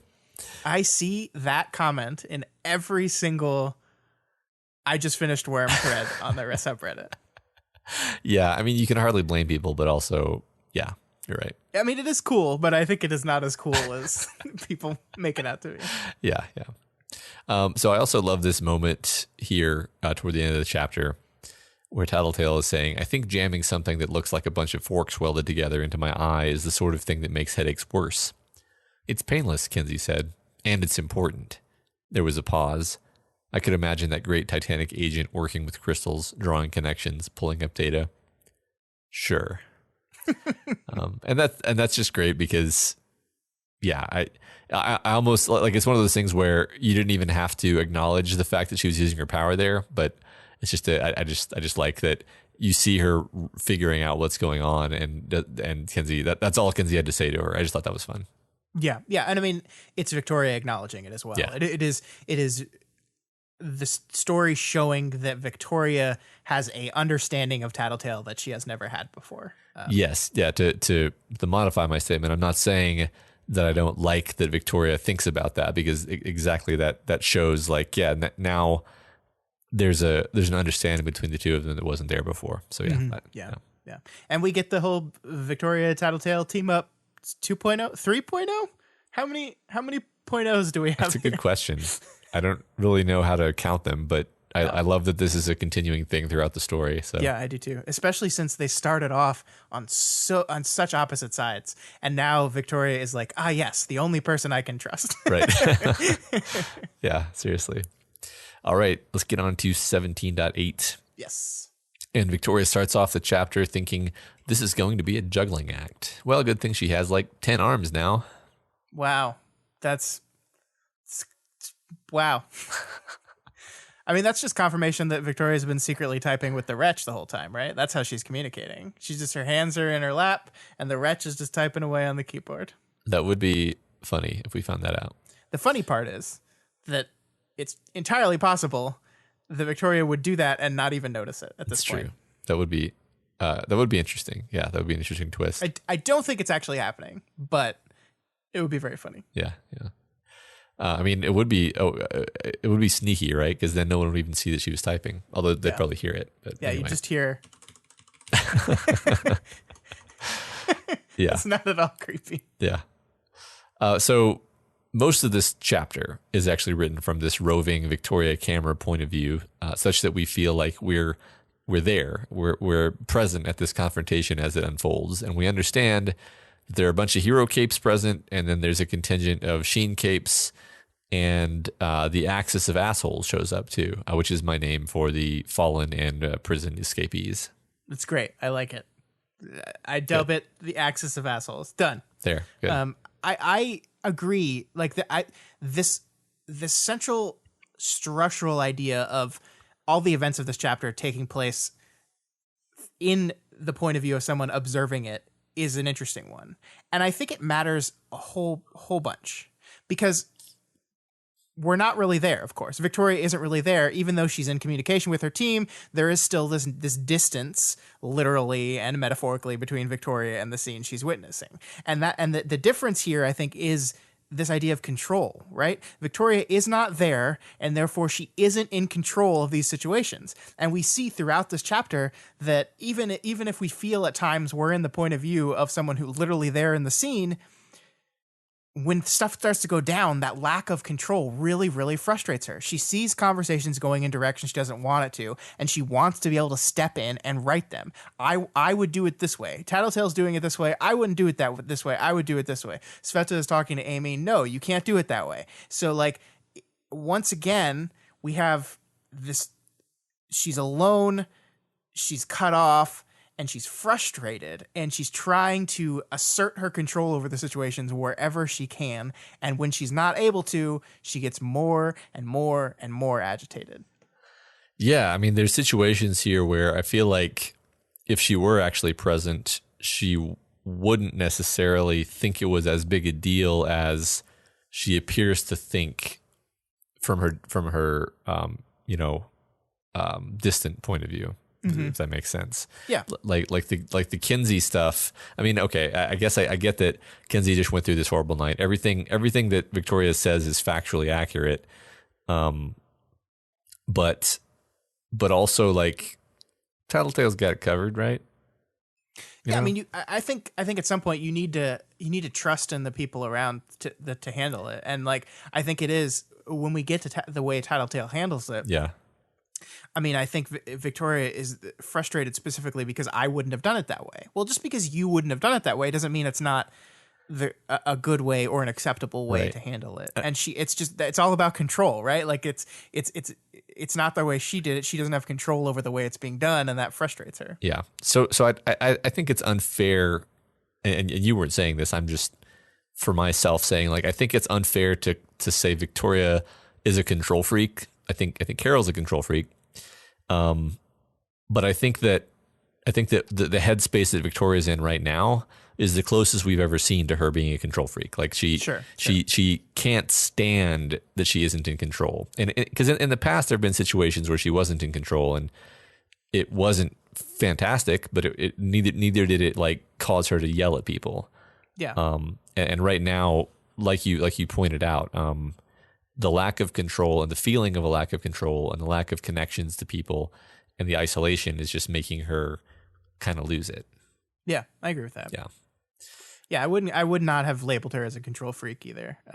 And also I think that the great thing about this book is that Victoria's issues with control, just like Carol's issues with control, come naturally from the things she's gone through. Like they're such well constructed characters that, like, it's not just Wildboss said this character is going to have control issues.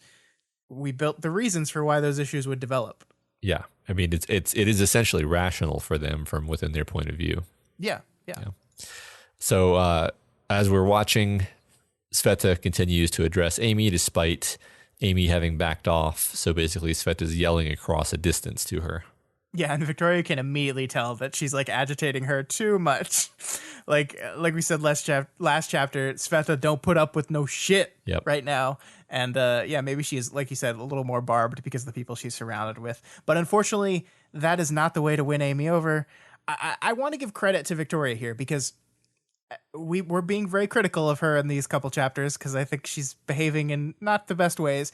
But she does attempt to communicate her back off and relax message to Sveta through legit channels first, right? She doesn't immediately go, fuck this, I'm doing it myself. She tries to go through the legit channels. She tries to go to Eric and say, please relay this message. He doesn't.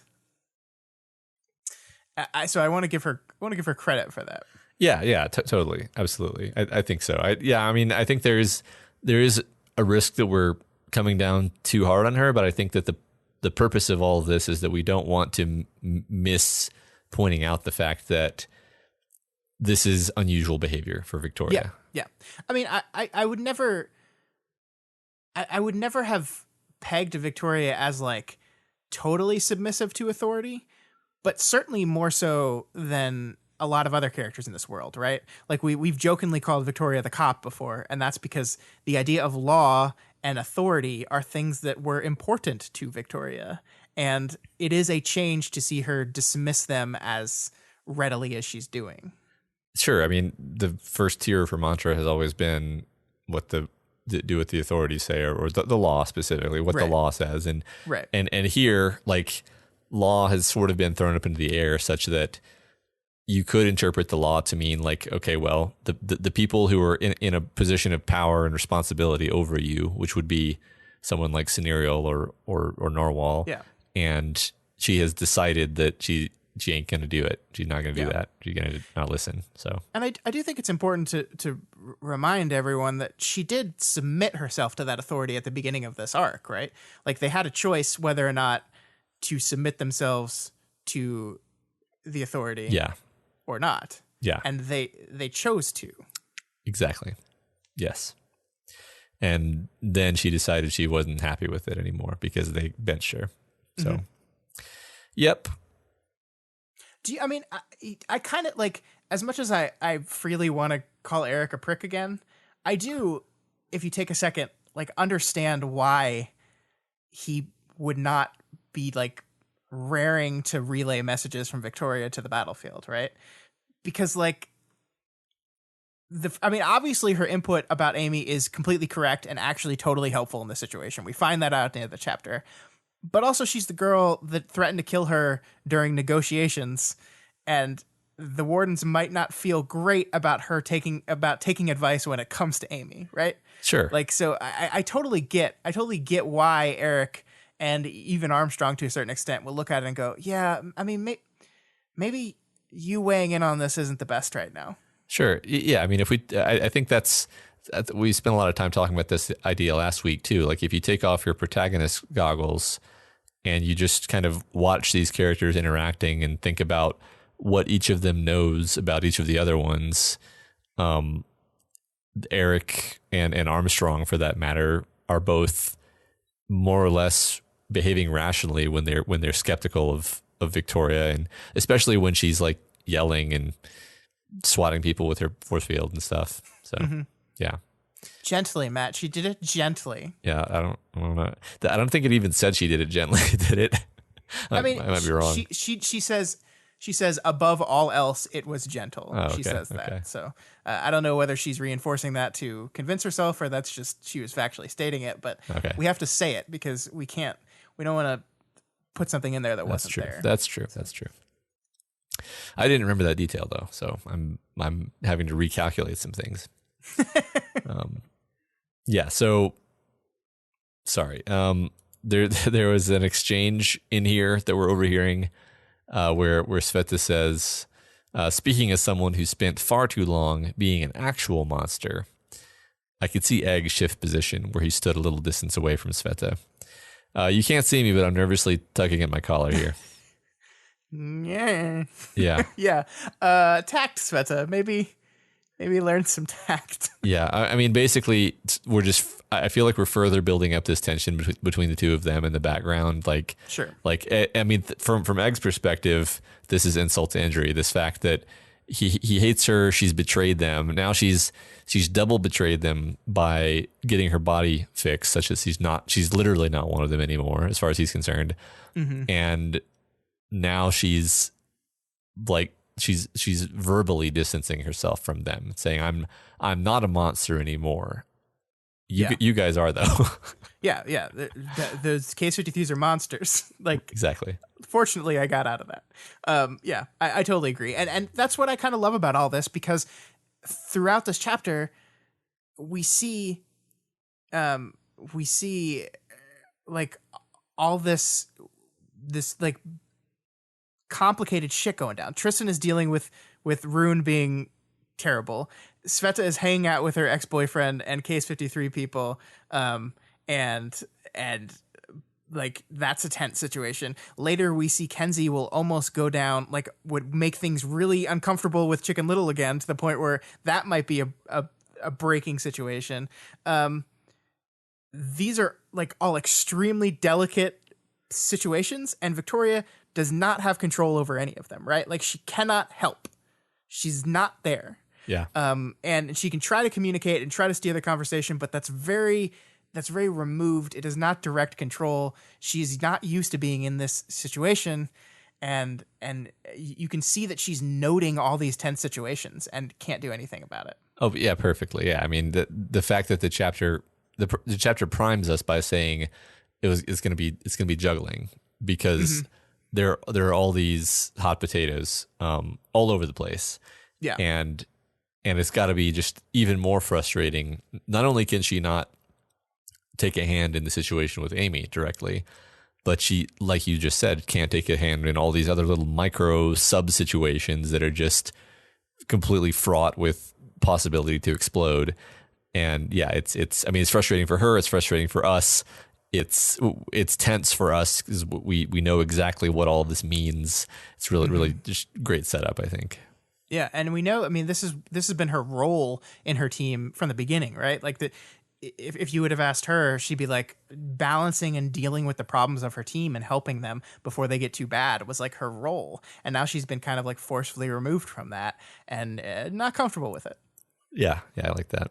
Yeah. So we get some fun wordplay as Amy details how she agrees that parahumans are rotten eggs who need to be rounded up into a basket so they can be sent to a nice farm in the country, I guess.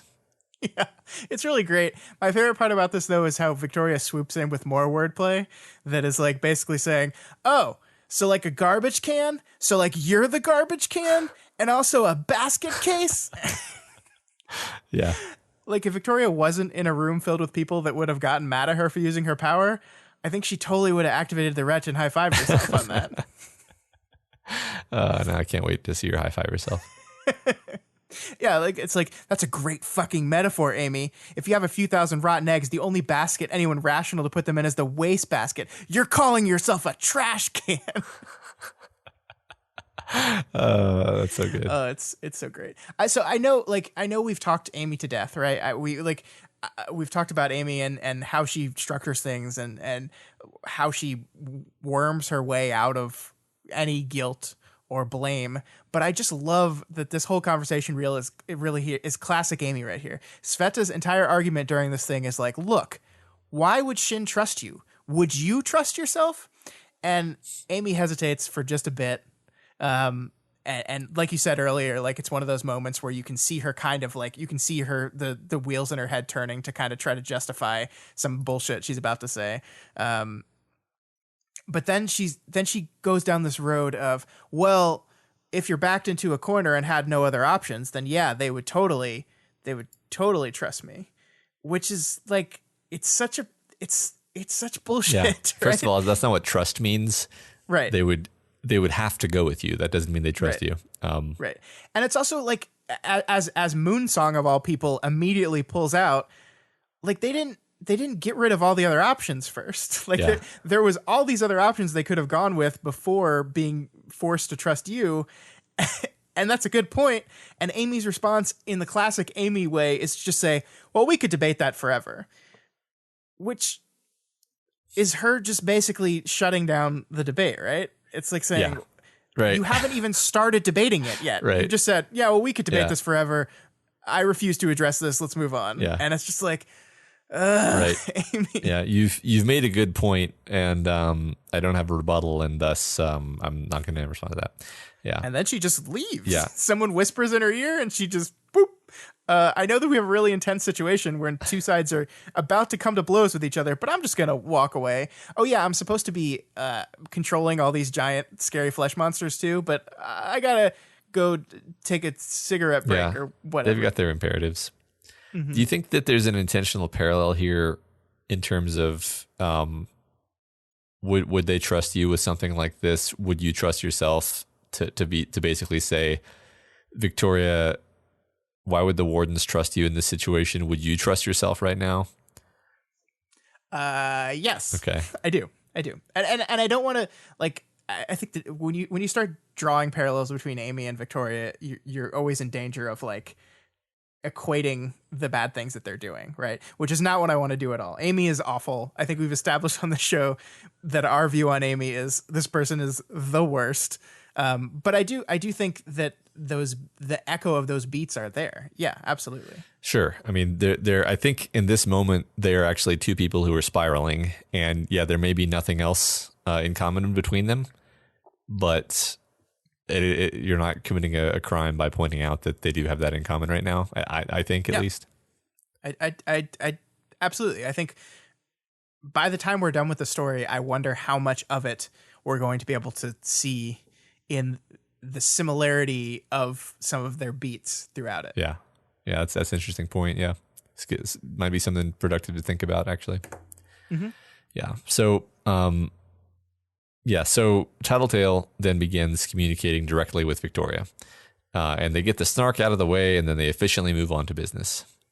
Yeah, I mean, you got to start with the snark, Matt. If these two ever stop snarking each other, I'm going to assume one of them is an Amy clone or just pretender. Yeah. Speaking pretender, where is that guy? He could be anywhere. Could be anywhere. Remember when Victoria is like, apparently a cosmic power that gave her incredible insights didn't help her grasp my sarcasm, or she was just like acting like it didn't to annoy me. Yeah, it's definitely that second one, Victoria. Do you know Tattletale at all? Yeah, they understand each other better now, but still not 100% there yet. Probably the second. Yeah, it's definitely the second, Vicky. Come on. Yeah. So Citrine then shows up in the Situation Room, and she's in mourning, but she's keeping it together.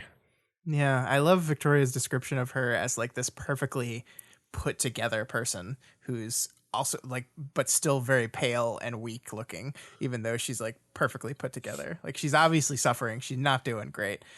Number Dad's death really actually did affect her. Yeah, it seems like it. I mean, I thought she was also injured in the explosion, but yeah, she was, I believe. Yeah, but I when she showed up, I was actually for a second I was like, oh, if I forgot about her. Like that's one thing that Contessa went out of her way to do was ruin Citrine's life specifically. Yeah. I mean, there's all kinds of reasons that she might have wanted to kill Number Man, but here we have one of the main reasons is like, okay, well now Citrine is in a mental state where she might be a little bit more volatile than otherwise. True. So, dangerous thing. Watch 2019.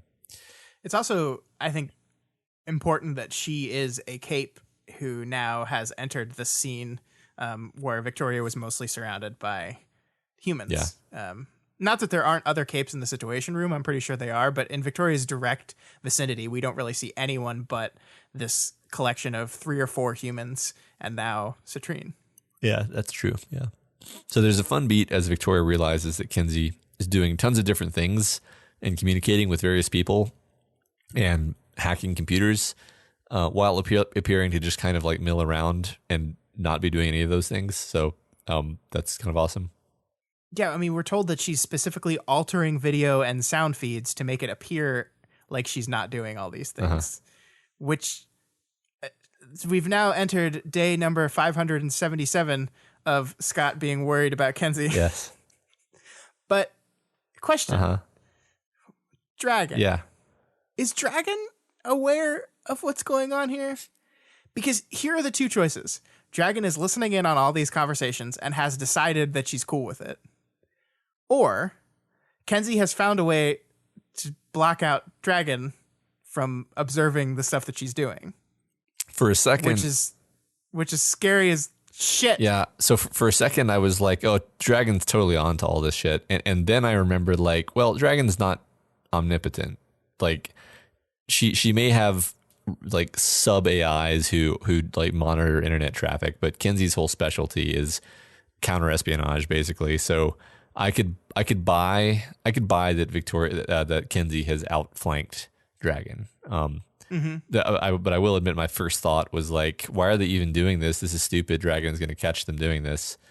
But I mean, we don't actually know whether or not that's the case, though. So, yeah. I mean, Dragon letting them do it comforts me.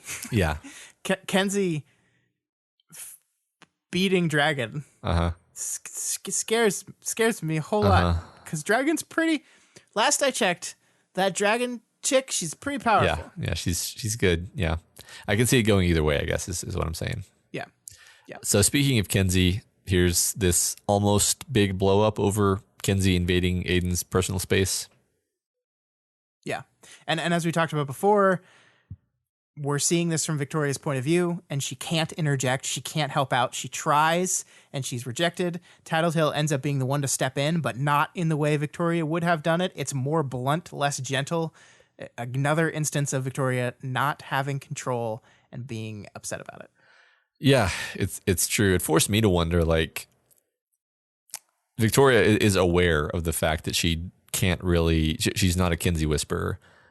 It's interesting to consider that maybe that's just because Victoria's whole mode of approaching her is just not the right one. And in this case, she really should actually back off and let someone else maybe take a stab at it. Like maybe Tattletale's bluntness is exactly what Kenzie needs. Like if Kenzie's someone who has trouble understanding social boundaries, then maybe she could even appreciate somebody just being like, hey, you're doing this thing. It's annoying to people. You need to stop it. Yeah. I'm not saying that that's necessarily the fact of the matter, but it's interesting to consider that maybe she needs to step back and maybe she's better off with Tattletale. Well, and I mean, we don't know the whole situation, so I don't want to speculate too much, but it seems like Tattletale's method here forces Chicken Little to talk about it and to share with Kenzie and to make her understand. And then Victoria is like incessantly emailing Tattletale about it. Yeah. To the point where, of course, Kenzie's listening in on this stuff. And then we have this great moment where Kenzie like is so embarrassed by Victoria casually talking with Lisa about these very intimate moments of Kenzie's life. So, I mean, again, I don't want to speculate too far, but I'm curious if Victoria made it worse here by needing to interject to a point where she was having a whole conversation with someone else about Kenzie's personal stuff that just compounded the issue. Whereas if she had just truly let Tattletale take it, would it have been better in the long run? And there's really no way to know the answer to that question, but I think it's worth thinking about. Yeah, no, I agree. I think you're exactly right. Like that Victoria's kind of constantly poking her head into all these different places, and Tattletale's attitude is probably like, I got it. I got it. No big deal, you know? Yeah. I think that's a good point. So then Victoria butts heads with Eric when he won't let her just call Kenzie directly to help sort it out. And then at this point, Eric responds with like a like what sounds like a prepared speech. Yeah. like I'm sure he wasn't just stewing over this in his head for like the whole hour that she was gone. Oh, he totally was. Yeah, it's great. Let's spend some time on the speech because I think it's really interesting to kind of pick this apart. So here's what he says. He says, "Believe it or not, Victoria, the world doesn't revolve around you. The Wardens are busy. They took the time to review your situation. They made their call. I got what you got, and that's all we get until they have a spare few minutes to give us more. The difference between us is I have Scenario's trust. I've worked with her for a little while now. She likes me because when I make assumptions, I make the right ones. I know how she thinks. I'm making a judgment call that these continued restrictions are what she would want, and that she'd want to vet any statements you make with all necessary context before letting you unduly influence your team." So, it's a little rude, a little prickish, because it's Eric. But it clued me in on something, and I want to talk to you about this a little bit. Let's do it. Because Victoria is here at a table with a bunch of other non-capes, and yes, we have, wow, I just forgot her name. The mayor, what's her name? Scenario, God, that's not right. Citrine. Yeah, that's a scenario was what popped in my head, and I knew that wasn't right, but I couldn't remember. Citrine, thank you. She's sitting at a bunch of table with other non-capes. She's having to sit there and watch the capes go out in the field and do their thing, and she's behind a computer, powerless to really do anything about it. She hasn't been given concrete information. She's entirely at their whim regarding what information she'll be giving next. She's on the outside looking in. She's experiencing what it's like to be a human in a world of capes. Is what I think we got to, right? And here's the part that really cemented that to me. I got what you got, and that's all we will get until they have a spare few minutes to give us more. Which is just, like, that is what being a human in this world is, right? Like, the capes are off doing these things, and they are going to share with us, the normal people, what they want when they feel like doing it. And we just have to basically be at their beck and call, be at their whim. That is what being a human in this world is. And that is what Victoria is experiencing right now. And it's frustrating the fuck out of her. Yeah. I mean, literally not allowed to use her powers. She is, no quote unquote better than a human right now. But of course she still thinks of herself as playing in this higher league, and they should be listening to her. Damn it. Don't they know who she is? Right. I think Wildbow could have made this speech even more prickish, right? He's being aggressive, but he's being aggressive because that's the dynamic they have now. Yeah. He's not going to be conciliatory because he knows she's not going to be conciliatory. Like at this point, they're enemies, basically. Yeah, I mean, he's talking himself up in a very specific way. Like, yeah. I have her trust. When I make assumptions, I make the right ones. That's the part that I feel like comes off a little prickish. It's sure. Like, I know what I'm talking about because I am Eric. But yeah, I mean, I think there's probably just some factual truth to that, right? Like, there's a reason why he was given this role, presumably. Maybe not. Maybe it's literally just we didn't have anyone else and there's this intern here. But I don't know. It seems like there's a reason for it. Yeah, I mean, it seems like there's, I don't know how many people there are in this room actually, but it does kind of seem like somebody else would have spoken up and been like, Eric, sit down and shut up. You're speaking above your station, if that was indeed the case. Right. And let's remind ourselves, we have Armstrong here, right? Yeah. And in this instance, Victoria once again looks to Armstrong for support. And while Armstrong is maybe a little more on her side in this instance than he was in the earlier one, he basically is just like, hey, I understand what you mean. I get why that's frustrating. I will support you if you want to appeal the decision. But for now, just chill. Yeah. And don't do anything. Just wait a few minutes. Chevalier is supposed to check in like 15 minutes, and maybe they'll have some time at that point to review your case, and I will help you with your appeal. So just chill. Yeah. Don't contravene the orders for 15 minutes, please. Can't do it. Can't do it. Right. So like as Victoria is trying to like justify why she needs to call Kenzie, of course Kenzie's probably listening into this and hearing everything that Victoria would have said to her anyway, except without the softening that Victoria would have provided. Mm-hmm. So basically Victoria gives this tirade about what a terrible state Kenzie's in and why, and all the terrible things that have happened to her recently. And of course Kenzie's also aware of the text info that Victoria is sending to Tattletale. So like, I mean, I think it's funny because Victoria would definitely be softening all this stuff if she were going to say it to Kenzie. But as it is, Victoria's just getting Kenzie's just getting like the raw impression that Victoria has of her. And what I like about how Wildbow did this is she's like going off on Eric with her rant about Kenzie, and then Kenzie's voice cuts into the text, right? And she had been speaking the whole time, but like it's almost as if I think the text specifically says the tone of Kenzie's voice cutting in her brain makes her stop, and it's like this realization that, oh shit, she's probably listening to everything I'm saying right now. Well, so it's funny because I don't know if this is terribly supported, but Kenzie says she says listening, right? Isn't that what she says? Yeah. And the people, and it's finishing a thought that she's talking about, right? I think, yeah. So the people in the scene interpret it as she's telling Chicken Little, cool it, people are listening, we're making a scene. But my brain went to like, she's sort of sub-communicating to Victoria, I'm listening to you right now. Yeah. Which I don't know if that's actually there, but that's where I kind of took it. I think that's fair. Yeah. Yeah. I didn't make that connection myself, but I like it. Yeah. So basically, Tattletale kind of walks Darlene away from the situation, says, "Come on, extra cookie for you for not stabbing Lookout with a pen. And you're not grounded anymore." "Knife," Darlene said. "I try to always keep a knife now. I would have shot you if it came to that. You would have tried." So good. It's terrifying. Darlene is so scary. Every time Darlene says anything, I see her back in the fight with Cradle's people, just like demolishing fools. Yeah. And it terrifies me. I know. She's great.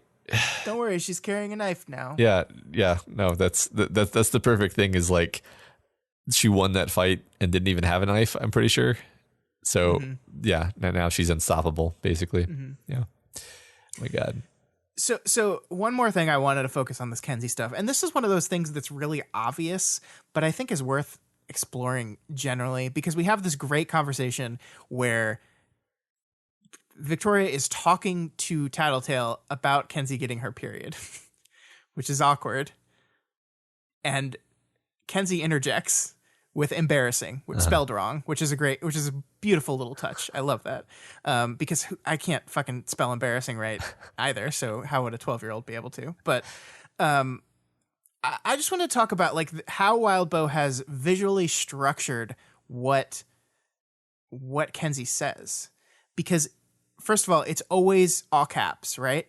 And there's no real reason to do it that way, like in the book, right? Like she could just talk in lowercase if she wanted to, but the Wildbow made the decision to make Kenzie text all caps. And I think it's actually just, it's a small little choice that is so important to like reading the emotion behind the stuff she's saying, right? Like if you take this rant, like where she says, I mean, Chicken Little telling me I do all these things. I don't know. I stand too close and I lose my breath and I thought everything was going super well and it isn't. It never is. Haha. And everyone's watching. I see the faces in the webcam. Like it comes off totally differently uppercase than it does lowercase. Totally, and yeah. This is something that I think he established, a long, long time ago with Kenzie's speech interjections here when people looking at cameras or when people have eye stuff is going to be all caps. And it's just like you don't think about stuff like that because it's so obvious, like and simple. It's like, yeah, obviously that would be the way, but someone had to at one point make a conscious decision to do it that way.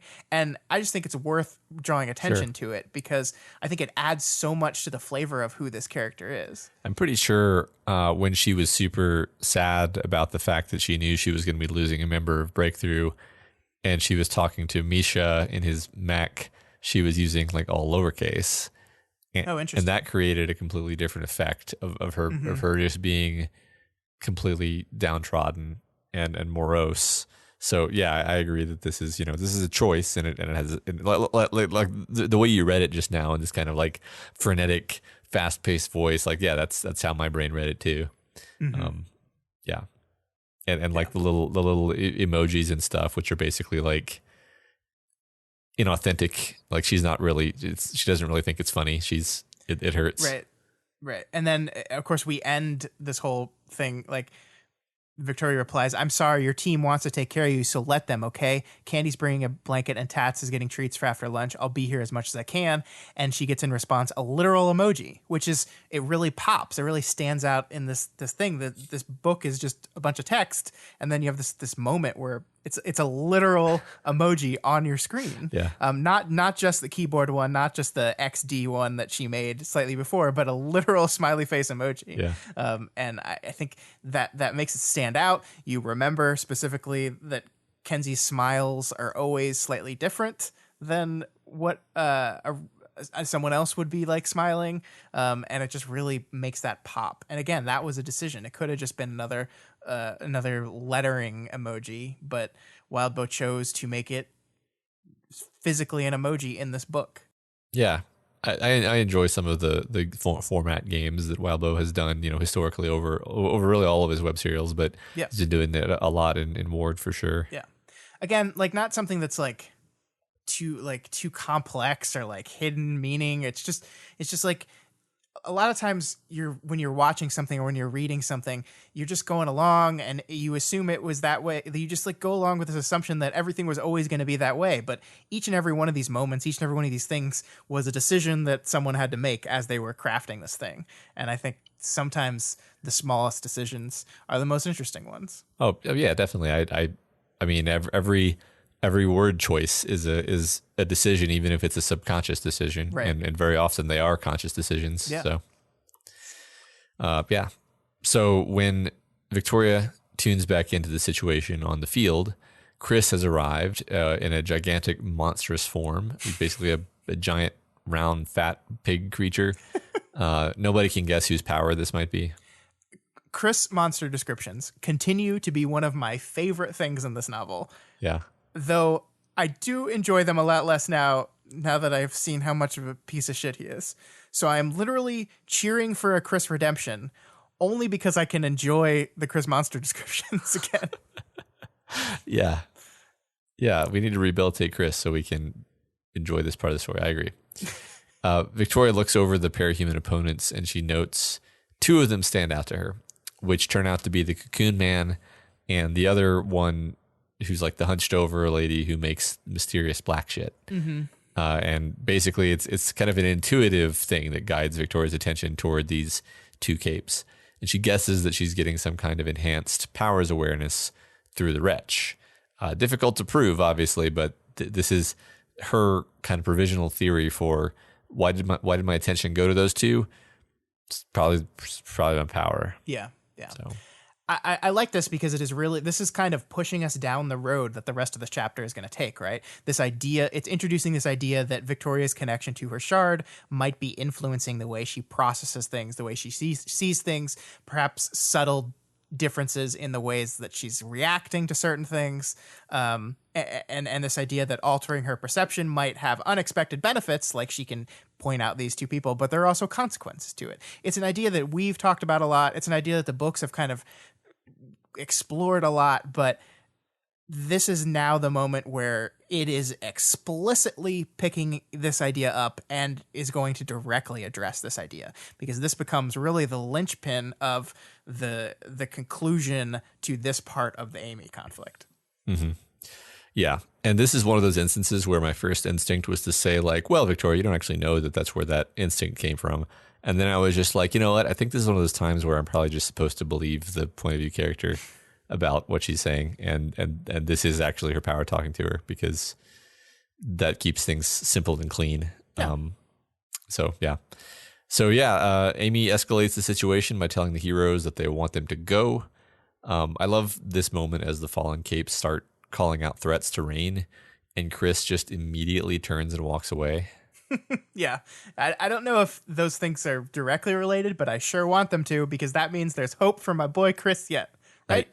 I feel pretty confident that they are, because there was no need for Chris to do anything at all. Like he could have just stayed and participated, but I think that he cares about Rain, and that it upsets him that he cares about Rain. And so his choice, as he's trying to reject everything human about himself, is to be like, well, I'm definitely not going to be here for this, because then I would feel bad, and that's unacceptable. Yeah. Anyway, I don't know. So we're really obviously now ratcheting up tension, right? The interdimensional conflict is about to come to a head. Amy won't back down, and the Wardens feel like they can't either, because we're on Gimel, right? Like this is on Gimel near the Shin portal, and so Amy is literally on Gimel property, right? Yeah. I think so. I'm understanding the geography, right? So, like, if the Wardens say, okay, we'll back down, they have basically ceded this area. Shin now owns land in their dimension, so they can't do it. And again, Victoria is powerless. She's been benched. She can only try to convince people through third parties. She is not there as this tension is ratcheting, as this conflict comes to a head. Yeah. It's a great scene of just, these two sides aren't going to back down. You know something is going to give. You don't know who's going to be the first to move. You know it's going to be bad no matter what. Actually, that's if anything the most surprising part about the ending of this chapter is you just know it's going to be bad no matter what. And you know what? It's not really. It isn't. Yeah. We'll get there by the end, though. We'll talk about that specifically. So anyway, the hunched over Sheen Cape tries a big aggressive attack, and Moonsong just kind of casually throws her into space. What I love about this moment is the tragedy of it, right? This is not Cape's itching to fight. This is not the desire for conflict coming to a head and then bam, bam, bam. Moonsong does this, and then as she's doing it says, no, years of good relationship, and you're throwing it all away. And I think that's great because from the beginning of this conflict, it is not set up as an action scene. It is set up as a failure. Like the diplomacy has failed. Communication has failed. Amy has failed to stop being fucking Amy, and I think that builds this action scene as almost an inevitable tragedy to where like you're not like, yeah, Cape fight. You're like, no, why did it have to come to this? Yeah, you keep. I mean, the goal here is for Victoria to find a way of talking Amy down, which I mean she succeeds at, right? Because I mean here it goes. Victoria begins passing a message to Tattletale, who passes a message to Sveta, who passes the message to Amy. And I mean, it's amazing the scene works as well as it does, considering there's that much indirection going on. But the crux of what's being communicated is basically just Amy's decision right now is losing her family, and also basically saying, sort of excusing Victoria's former lashing out and saying that she did it because she feels that Amy has backed her into a corner. And if Amy would stop behaving this way, then Victoria wouldn't feel that way. Yeah. I think you're right that this works surprisingly well, given that we're basically playing a game of telephone. Yeah. And I think the reason it does work so much is because I think the writing here is just fucking fantastic. Yeah. Like, this is not Amy hatred. This is not fucking Amy. This is not snark. This has devolved into violence, and this is just Sveta pleading with her, like, and it's beautifully written. Your dad had his head injury, so did your mom. Your sister had her stay in the hospital. Shitty as it sounds, your entire family has its issues with control and labels and identity. Believe me, the time I spent with Victoria, I know you are a member of that family, for better or worse. The only thing keeping you from being part of that family is a decision you're making now. You will lose Carol. You will lose Mark. You'll lose the chance to meet Victoria over iced tea 20 years from now to talk and catch up. And at this point, it doesn't matter whether that's like a thing that's actually going to happen or not. It's just like what you're doing will make sure positively that it will not happen. Yeah, right. And I mean, Amy clings to this fantasy. She does kind of live in this fantasy world where even when she's presented with extraordinary evidence of how much Victoria loathes her, she can always like claw her way back to a position where, if only X and Y and Z, then things would be better and Victoria would. She's a delusional person fundamentally. And so this is an argument that appeals to her, even though it's what we know. And I think maybe even just an objective observer knows it's not realistic. Yeah. But interestingly enough, then Amy says it. And I think this is the most important thing Amy has said in this entire book. This is one of the first things she said in a long time that I didn't doubt as the truth, because I think what she says here is not colored by her desire to avoid responsibility or her maneuvering to justify her actions. I think this is just honest truth. I don't want a way forward. I don't even like me at all. Why would I inflict myself on my family? I think that is 100% true. I think that is Amy revealing a truth to herself that she was terrified of revealing before. And at that moment, after she reveals that truth, she attacks. And I think that's really important. Yeah. I mean, it's almost like the dynamics of this point and the points after it is that she's pushed so far that she actually gives up. Yep. She gives up on her family. And then subsequently is given hope again, which is ultimately, I think, the reason why Victoria kind of loses it at the end of the chapter. But we're not quite there yet. We'll get there in a second. So, yeah, well, I don't think she just gives up hope on her family. I think she gives up hope on herself a little bit. I think she allows her narrative to fall down, and the only thing she has left at that point is violence. I agree. I think that the voice that's coming out of her mouth right now is the voice that almost never gets to come out of her mouth. It's the voice that usually she finds some, like we said earlier, some bullshit way of getting around having to think that uncomfortable thought. but she's pressed so hard that it just kind of slips out, and then she attacks. And so the heroes are able to evade due to a few seconds of warning by Tattletale. Basically, Amy uses a pool of nursery material that she's accumulated underground and then caused to burst up through the ground. Tristan and Moonsong coordinate to use Rising Star, so there's this great moment of coordination between these formerly alienated heroes, and then Sveta is almost stabbed by Amy, but saved by Slicey, another pair of alienated and at odds heroes. So it's a very cool series of action moments. It's almost as if that is purposeful and deliberate, right? Yes. That in this moment where Amy is collapsing, Amy is revealing her true self, where the idea of any kind of reconciliation with the monster that is currently inhabiting Amy's skin, we have capes save each other and work together that have been formerly at odds. Tristan and Moonsong, Sveta, like this is deliberate and it's perfect. I love it so much. And you just look at it and you're like, oh yeah, that makes sense. Look what we're doing here. Look what we're doing as these capes that are at odds with each other save each other, work together, communicate, connect, and that's kind of what happens. That's kind of how we pull Amy back from the brink a little bit there.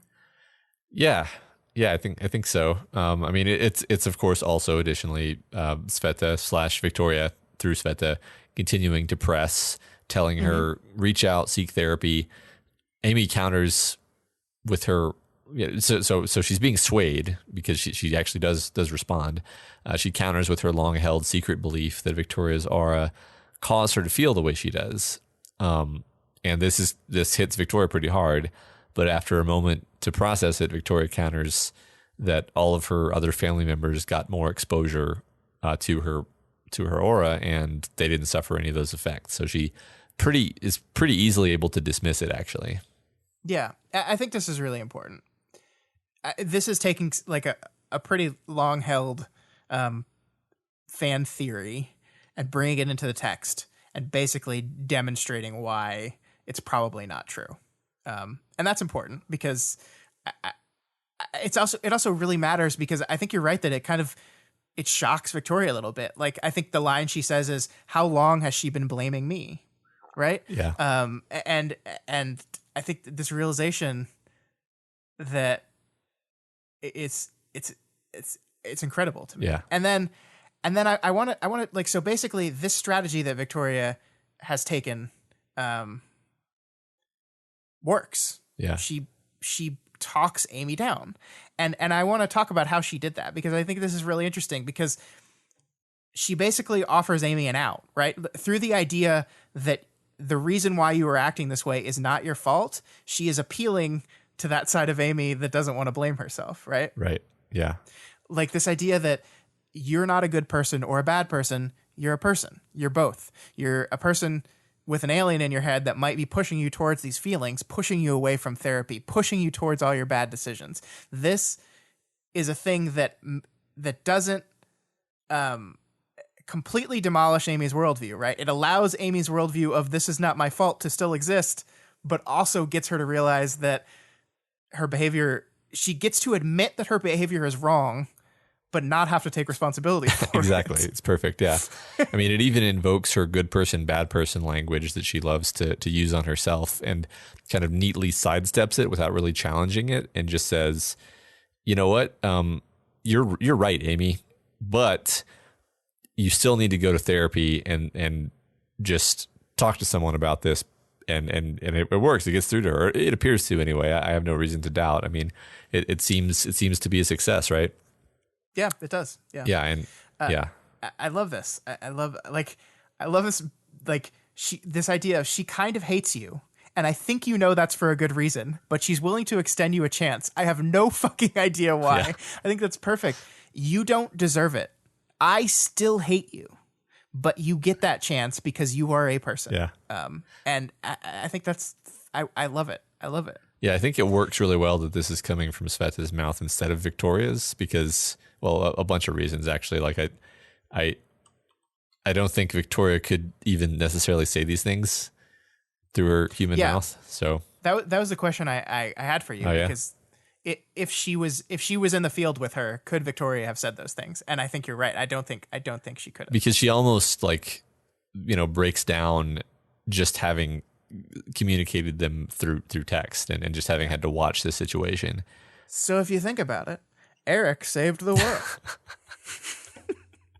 You stole my line. Yeah. Yeah. I mean, but the thing is, like, Victoria won, quote unquote. And she leaves the situation room. She's furious. She's afraid she's going to like smash things.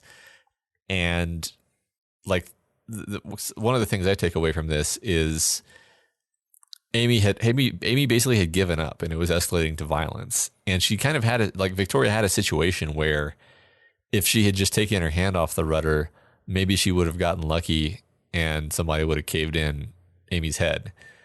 Mm-hmm. And then her problems would all be over. And then Sheen and Gimel would be at open war, but at least her problem would be solved. But instead, Victoria puts herself back on the line. She lets Amy think that Amy has been given a second chance. Amy is no longer given up on her. And it's like she had what she wanted, and then she gave it up in exchange for putting aside this war or postponing this war or whatever. And that's classic Victoria self-sacrificing heroism, and it's kind of great. It's also tragic. Yeah, it is. And I wonder, I mean, do you think it is all just Noble putting Earth first, or is there a part of Victoria that really genuinely believes that Amy still deserves a second chance? Or do you think that's all just an act for the sake of humanity? So I definitely just assumed it was all an act for the sake of humanity. You asking the question forces me to wonder, but I mean, even the fact that Victoria kind of mentally undermines some of the stuff that Sveta says. Sure.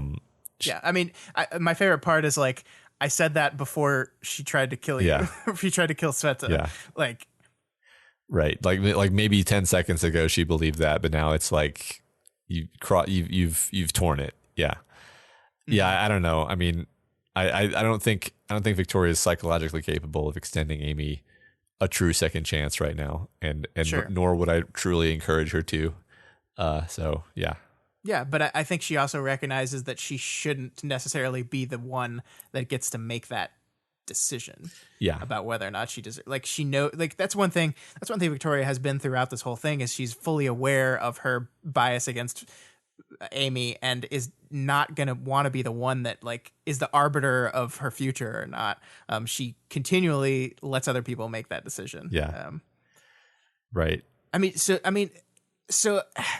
Amy agrees to go to therapy here, right? Like we end this conflict on Amy standing down and saying, yes, okay, I'll go to therapy. Is this going to work? First of all, is she going to go? If she does go, is this going to work? Is she too far gone? Is there a way for Amy to come back and become a good person, a truly good person? Well, I mean, good question, right? I mean, I think like in theory, yes, but also, the type of person that Amy is, I feel based on my personal understanding of how these things work, she's got one of the personality types that is the hardest for therapy to actually work on. Sure. Because she has so much energy put into her self-maintaining loops of delusional self-justification. And breaking those down is very painful for a person like that, to the extent that they'll often just be like, hey, I'm fine. It's everyone else who suffers from my delusions. I'd rather just keep them personally. Mm-hmm. So I'm not saying it's impossible, but definitely it's not going to be like she has one therapy session with, whoever and walks away from it a changed woman. Yeah, I mean, it is much more likely that she has one therapy session, isn't immediately cured, and is like, well, fuck this doesn't work. Right, yeah. I still feel bad. Yeah, the therapist is going to be unfair to her and not listen to her in the same way that Jessica was. Yeah, Sure. right. Yeah, I mean, I agree. I want like I hate Amy. I Yeah. really do. I think she's a terrible person, and I think she's done terrible things. But I'd be lying if I said I didn't want that for her. I didn't want a future for her in which she gets to be a better person, and she gets to be a person that accepts what she's done, accepts the terrible things she's done to people, and attempts to actually truly grow and like learn and change from those terrible things. I don't know if that's possible. Yeah, I mean, if like I don't know if it was ever possible. I certainly don't know if it's possible anymore. But hey, the fact that she was willing to step down, she was willing to toss aside the path of I give up. That's good. yeah, I think from the position of someone who is reading this story and enjoying it, I kind of like it would be cool. It would be kind of amazing and impressive if we found a way, if the story found a way through to having Amy actually obtain some kind of redemption that felt genuine and earned, like rather than just like a building falling on her or something. And Right. because I'm sure we could be satisfied by a building falling on Amy, but it would also be really kind of awesome to if some positive outcome were obtainable for her, and we were able to feel good about it due to the circumstances of that. Yeah. I don't know what that would look like yet, though. So I don't know either. I think it's probably far too late for that. But I mean, it is. We leave this scene with Amy being like, "Oh yeah, maybe it is this fucking evil alien in my head that's doing this to me," which can both be, let's actually work on ourselves and let's stop and maybe stop trusting our gut as much, but also can be, this is a perfect excuse. It's not my fault. Yay! Yeah, exactly. So yeah, it could go either way. Yeah. So yeah, like basically the thing that Victoria's ruminating on as she leaves this chapter is the idea that her insights come from her shard. Mm-hmm. And she kind of acknowledges that she's being influenced by her shard a little bit. Yeah. I mean, by putting that forward with Amy, she's also forced to acknowledge that it's happening to herself a little bit, and that she needs to be conscious of it. But then she's like, but then we end the chapter with, "Thank you, fragile one, for the hints and the nudges. I'll pretend they're from you because I can't keep fighting and hating you. I'm spent." So I, what you said earlier was this idea that the hints and the nudges about power she's getting, the text wants us to assume they're coming from the shard. But I think basically what we've done here is say that Victoria doesn't even care anymore. Yeah. And I'm going to pretend they're from you, even if they're not, because that allows me to not fight against you anymore. In the same paragraphs where she acknowledged to Amy that part of her behavior might be influenced by this thing in her head, she's basically like, I'm going to embrace you thing in my head. Yeah. Right. And my actions right now are being dictated by it, or at least she thinks they are. Yeah, and I will acknowledge that my actions are being manipulated or influenced by you. I acknowledge that is happening. I acknowledge the fact that I am behaving differently, but I'm tired. I'm tired of fighting. And so let's do this thing. And it's like, oh no. Yeah. I mean, I definitely think there are some parallels between Amy and Victoria in this particular chapter. In the way that they are, I think I said earlier, spiraling. I see this as being part of that. Yeah. And we need to mention the part where she's like, I'm not going to let her get a grip on what her shard is better than me. Yeah. Which is just, oh, that's perfect, Victoria. I love it. So the way this all wraps up, we talked about this earlier, this idea that you kind of feel like you're building towards something. You're building toward this big fight. There's all these guys here. Like there's Seer, there's all these people. You're just like, oh, it's gonna be a big fight. We've been waiting for these people to clash, and then it's just like the heroes just kind of dunk on them, and then Amy backs down. Like it's intentionally anticlimactic. And I was just wondering what your take was on why that might be. Yeah, I mean, I think it is because this is not the climax. This is not the big thing. This is not the thing that they've been worrying about. Like, this is what we've been, through Victoria setting up throughout this arc that this is not it. This is something else. And so it is kind of intentionally anticlimactic because this isn't where this shouldn't have been where our attention is going. And now we need to refocus, and we need to actually, the actual climax is going to be revealed.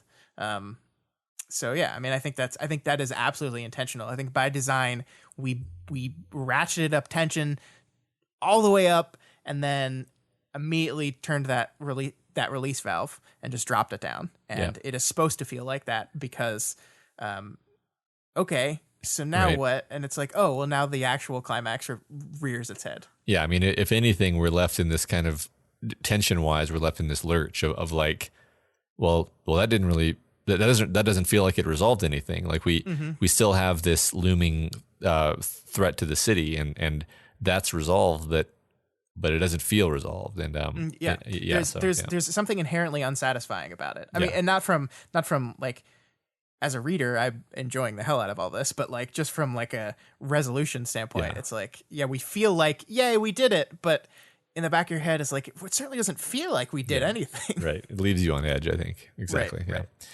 All right. Well, that wraps up these 2 chapters. Let's do our discussion question from last week. How did we go so long on 2 chapters? Well, we talked about her being in the shower for about 20 minutes. Yeah, that was it. We got to focus on those shower scenes. Yeah.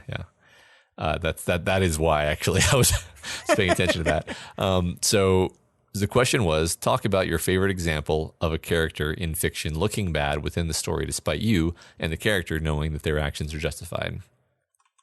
Antichrist quotes a movie called Tucker and Dale versus Evil, which the quote is, "Officer, we have had a doozy of a day." Scott, I have no idea what this movie's about.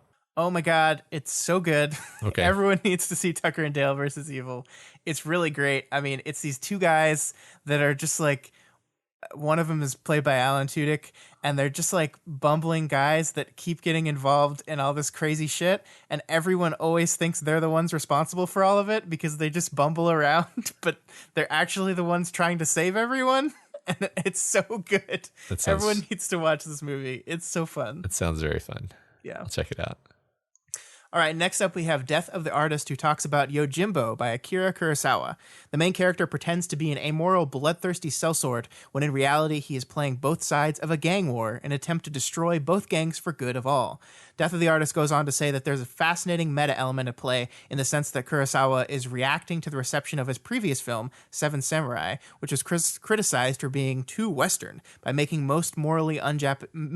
most morally un-Japanese film possible. The protagonist breaks every cultural rule while strictly pursuing a higher moral goal.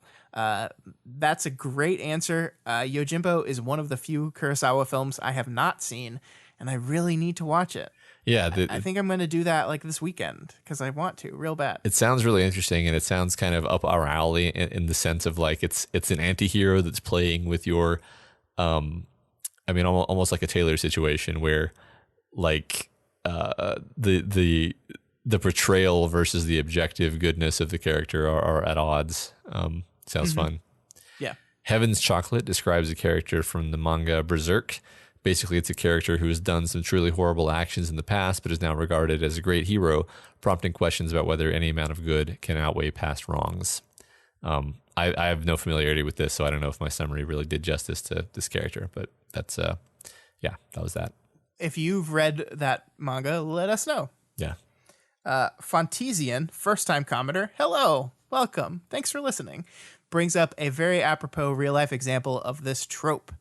Domestic abusers. Abusers commonly strive to have a good public image. Their people-pleasing lays the groundwork to get them off the hook if the abuse ever comes out. Amy, as a hero and a healer, has built up this kind of reputation, undermining any effort Victoria makes to get the Wardens to see Amy for what she is. In many real-world cases, the victim will even look like the abusive partner to an outside observer, as does Victoria when she acts like the unhinged, violent sister here. It's quite a long and detailed comment and very illuminating given the subject matter. Yeah, I read this one in Fontesian. This was great. Like the way you managed to take all these actual real world domestic abusers and just perfectly lay them on top of everything that Amy is doing was remarkable. And I think it's a testament to Wildbow's ability to draw this character in a very, very, very realistic way. Yeah, and upsettingly realistic. And this is one comment that I would recommend going and checking out. It was Fontesian's comment. Yeah, it's really good, and I think that's why there's such a strong reaction to Amy, right? Like Amy is this character that people react very, very strongly to. I think there's a lot of people out there that like, why do people hate Amy so much? And I think it's for a lot of people because she feels so real. Yeah. Awesome. Yeah, we look forward to more comments from Fontesian. Yeah. Muns for College gives us the example of Terminator 2 era Sarah Connor. If we didn't know she was right, we would see her in a purely negative light, especially during the first part of the film, and also the rest of the film. But yeah, I mean, she's like portrayed as being a crazy violent person for most of the movie. But we happen to know that she's absolutely right about everything. So. And what I love about what Jim Cameron does in that movie is he shoots it as if she's crazy too, right? Yeah. Like the way he shoots Sarah Connor, and especially in the early parts of the movie, it makes her look completely nuts. Yes. Yeah. I mean, there's a case that she indeed is. She just happens to also be right. Right. Yeah. True. Absolutely true. But yeah, I mean, it is kind of ironic that like we know for a fact she's 100% right, but yeah, that's why it's such a good movie. It's the best. I need to go see the new one because I've heard kind of good things. No, shocking. Surprisingly. Shocking, yeah. All right, Son of Stannis brings up Byron during Arc 9. He puts strain on his relationships with his teammates and risks his own safety by going after Goddess, while everyone, including the POV character, is against him. Yeah. That's a good example. I like that. Yeah, and in this case, we know that Byron is right, but nobody else in the story does, including Victoria in this case. So yeah, that was fun. Captain Rhino says the children in the series of unfortunate events novels are seen as paranoid and irrational by the adults in the stories, despite them being correct about the danger that they're in. That's a really good example. Matt, have you watched those Netflix episodes of that show yet? No. Do it. Can I watch that with my kids? Is it ultra violent? I mean, there's a lot of death, but no, probably not. But they need to be older. I'll check it out. Yeah. I'll see. Funderfulness tells us about a situation in the show Fate/Zero where a character has to kill a bunch of people to save a greater number of people and got a reputation as a ruthless killer, despite this act heavily weighing on them. I've never heard of that thing, but yeah, sounds cool. Yeah, I've heard of it. I'm sanitizing a lot of details from some of these to avoid spoilers. By the way, most people added more detail than this, but yeah, that sounds like a fun dramatic situation, right? Where you the reader are the only person who knows that this person is actually acting from a good place. Everyone else thinks they're a monster. So yeah. Mm-hmm. Fluid Horror gives a couple of examples, including A Beautiful Mind and Girl Interrupted. And the episode of Star Trek The Next Generation where aliens try to make Riker think that he hallucinated his adventures on the Enterprise. Basically, they're specifically talking about this kind of subtrope of the institutionalized character who we know is sane, which, interestingly, Sarah Connor would be another example of. Yeah. This is a thing in a lot of television shows, too, and it's one of my favorite episodes in TV shows. There's an episode of Buffy the Vampire Slayer. See, Matt knew exactly where I was going before I said it. So there's an episode of Buffy the Vampire Slayer where she's fighting some demon and they hit her or something, and she wakes up in an insane asylum and is basically told that the entire events of the show, of the past 5 years of the show, are all made up and in her head. And she's actually just been this woman that completely became unhinged. And I love this trope because like it's always funny because they go meta with it where like, oh, in this world, you're the center of attention and everything revolves around you and you have superpowers and you've saved the world multiple times. And they like point out how ridiculous and absurd it is from the perspective of real life because it's a TV show. The thing that I love the most about this idea, and I think that episode of Buffy does it better than just about anything I've seen, is at the end of the day, you, the reader or the watcher, know that this is bullshit. Like, you know that Buffy is not just a crazy woman in an insane asylum. She is a vampire slayer. But the episode plays it so well that by the end of the episode, you're like, well, and that's the thing I think is absolutely brilliant about it. And So thank you for giving me a excuse to talk about Buffy Fluid Horror. You don't need an excuse to talk about Buffy, Scott. That's true. That's true. Yeah. Wanson brings up the most infuriating scene in all of Worm, when Taylor's carefully gathered evidence of bullying is ignored by the authorities. Yes. That's so frustrating. It's fantastic. It makes you so angry that's one of the early Worm moments where I was like, oh, this is fucking good, like, because you're just so mad. You're like, oh man, how often does a book make me this mad? Yeah. But yeah. Roundest Frog also mentions Taylor, but in this context, talking about how an objective description of Taylor is terrifying, but we know better. Or do we? Yeah.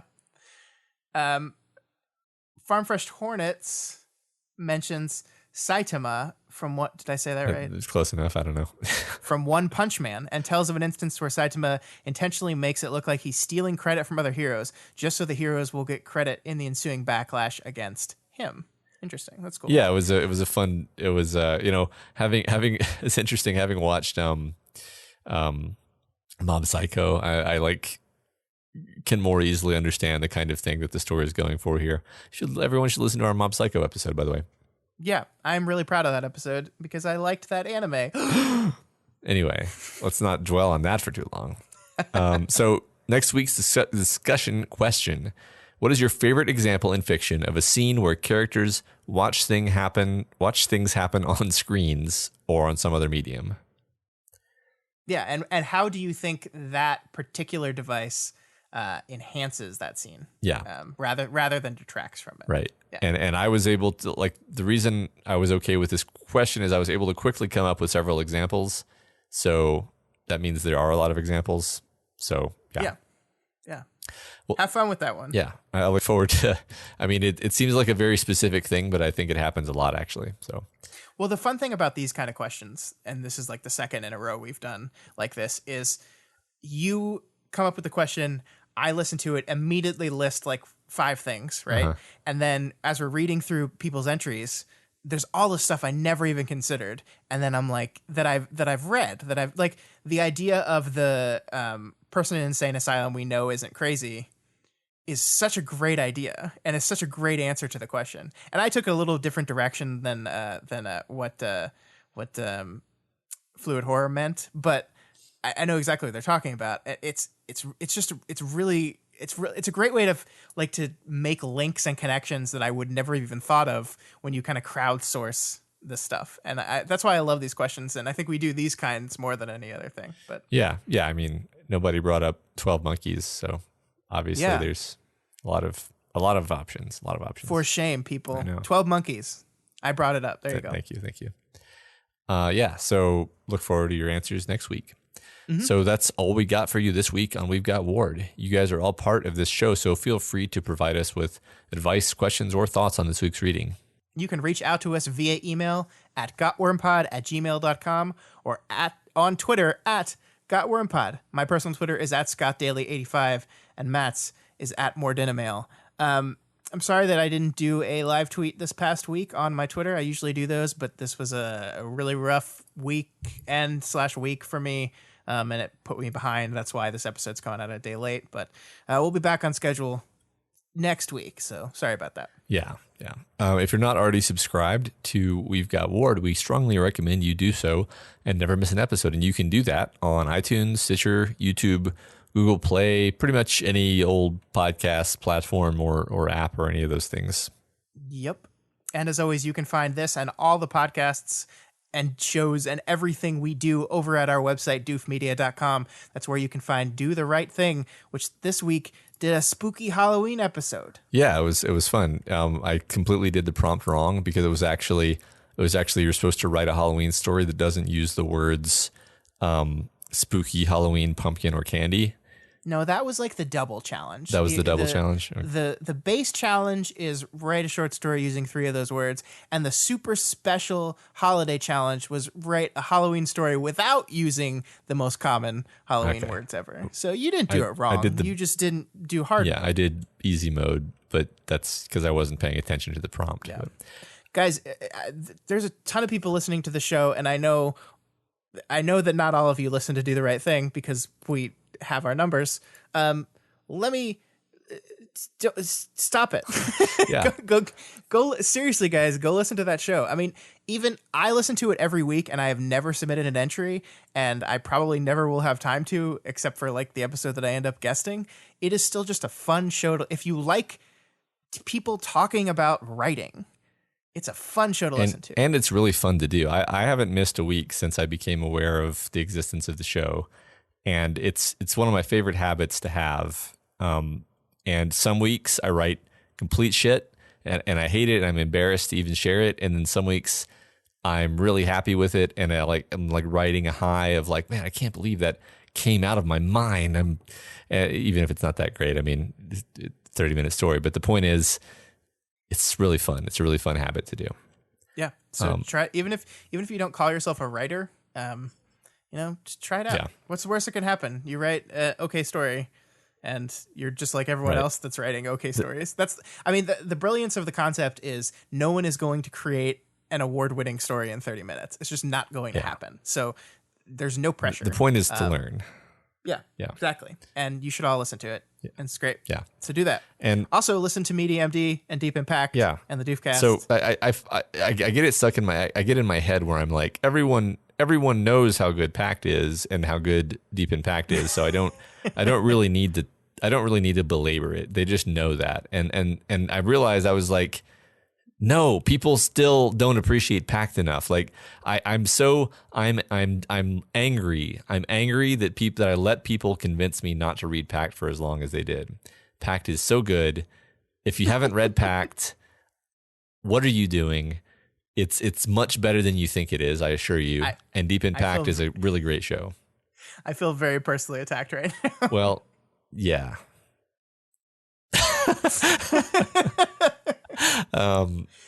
So listen to Deep Impact. You can find, if you want to hear more about these shows, just go to our website, click on that podcast thing at the top, and it will tell you everything you need to know about every one of these shows. You can just grab an episode, try it out, listen for like 5 minutes and see if it's your stuff, and then listen to all of them. We order you to. Yeah. Thanks for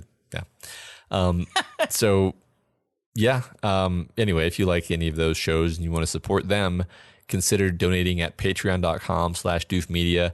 You can donate any amount, even just $1. Supporting us on Patreon gives you tons of great bonuses, like voting in the fan art contest, which passed recently, and the costume contest, which is about to end. Hangout sessions with the Doof crew, which we're getting really out there with these. This is just completely out of hand. I don't know how to deal with it. Do we tell them what November's? Yeah. November's Doof and Chill is going to be a one-off live action role play. Well, it's not really live action role play because we're not like running through a forest, but I guess it's called real play, right? Yeah. That's what it's called. Of us doing the Chuck Tingle what is it called? I don't know. We're doing Chuck Tingle made like the CTEU, like a tabletop RPG thing, and we're gonna be doing that.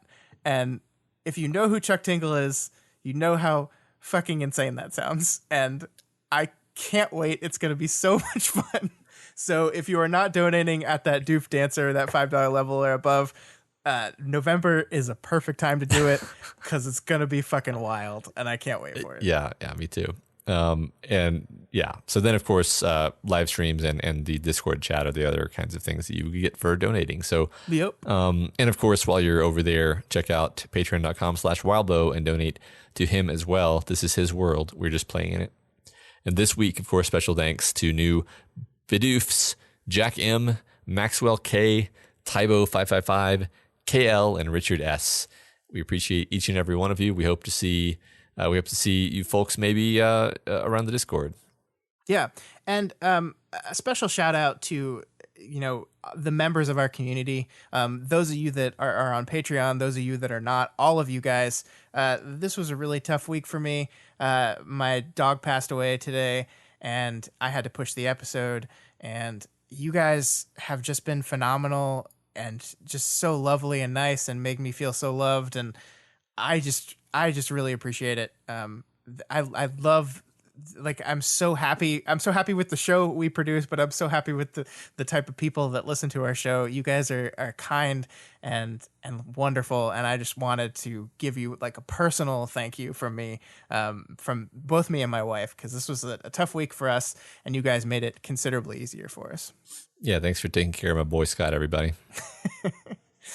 All right, and of course, if you cannot donate, financially, that is absolutely okay. There are tons of ways to help us out. Listening helps us out. Sharing the podcast helps us out. Reviewing the podcast on Apple Podcasts or Stitcher or wherever else you can review podcasts really helps us out. These are all ways you guys can help us out, and we appreciate you that take the time and do that. It means a lot to us. So yeah, that's all we've got for you on the show this week. Next week, Amy goes to therapy. Maybe? Does Amy kill her therapist immediately? Something terrible will happen, I'm sure.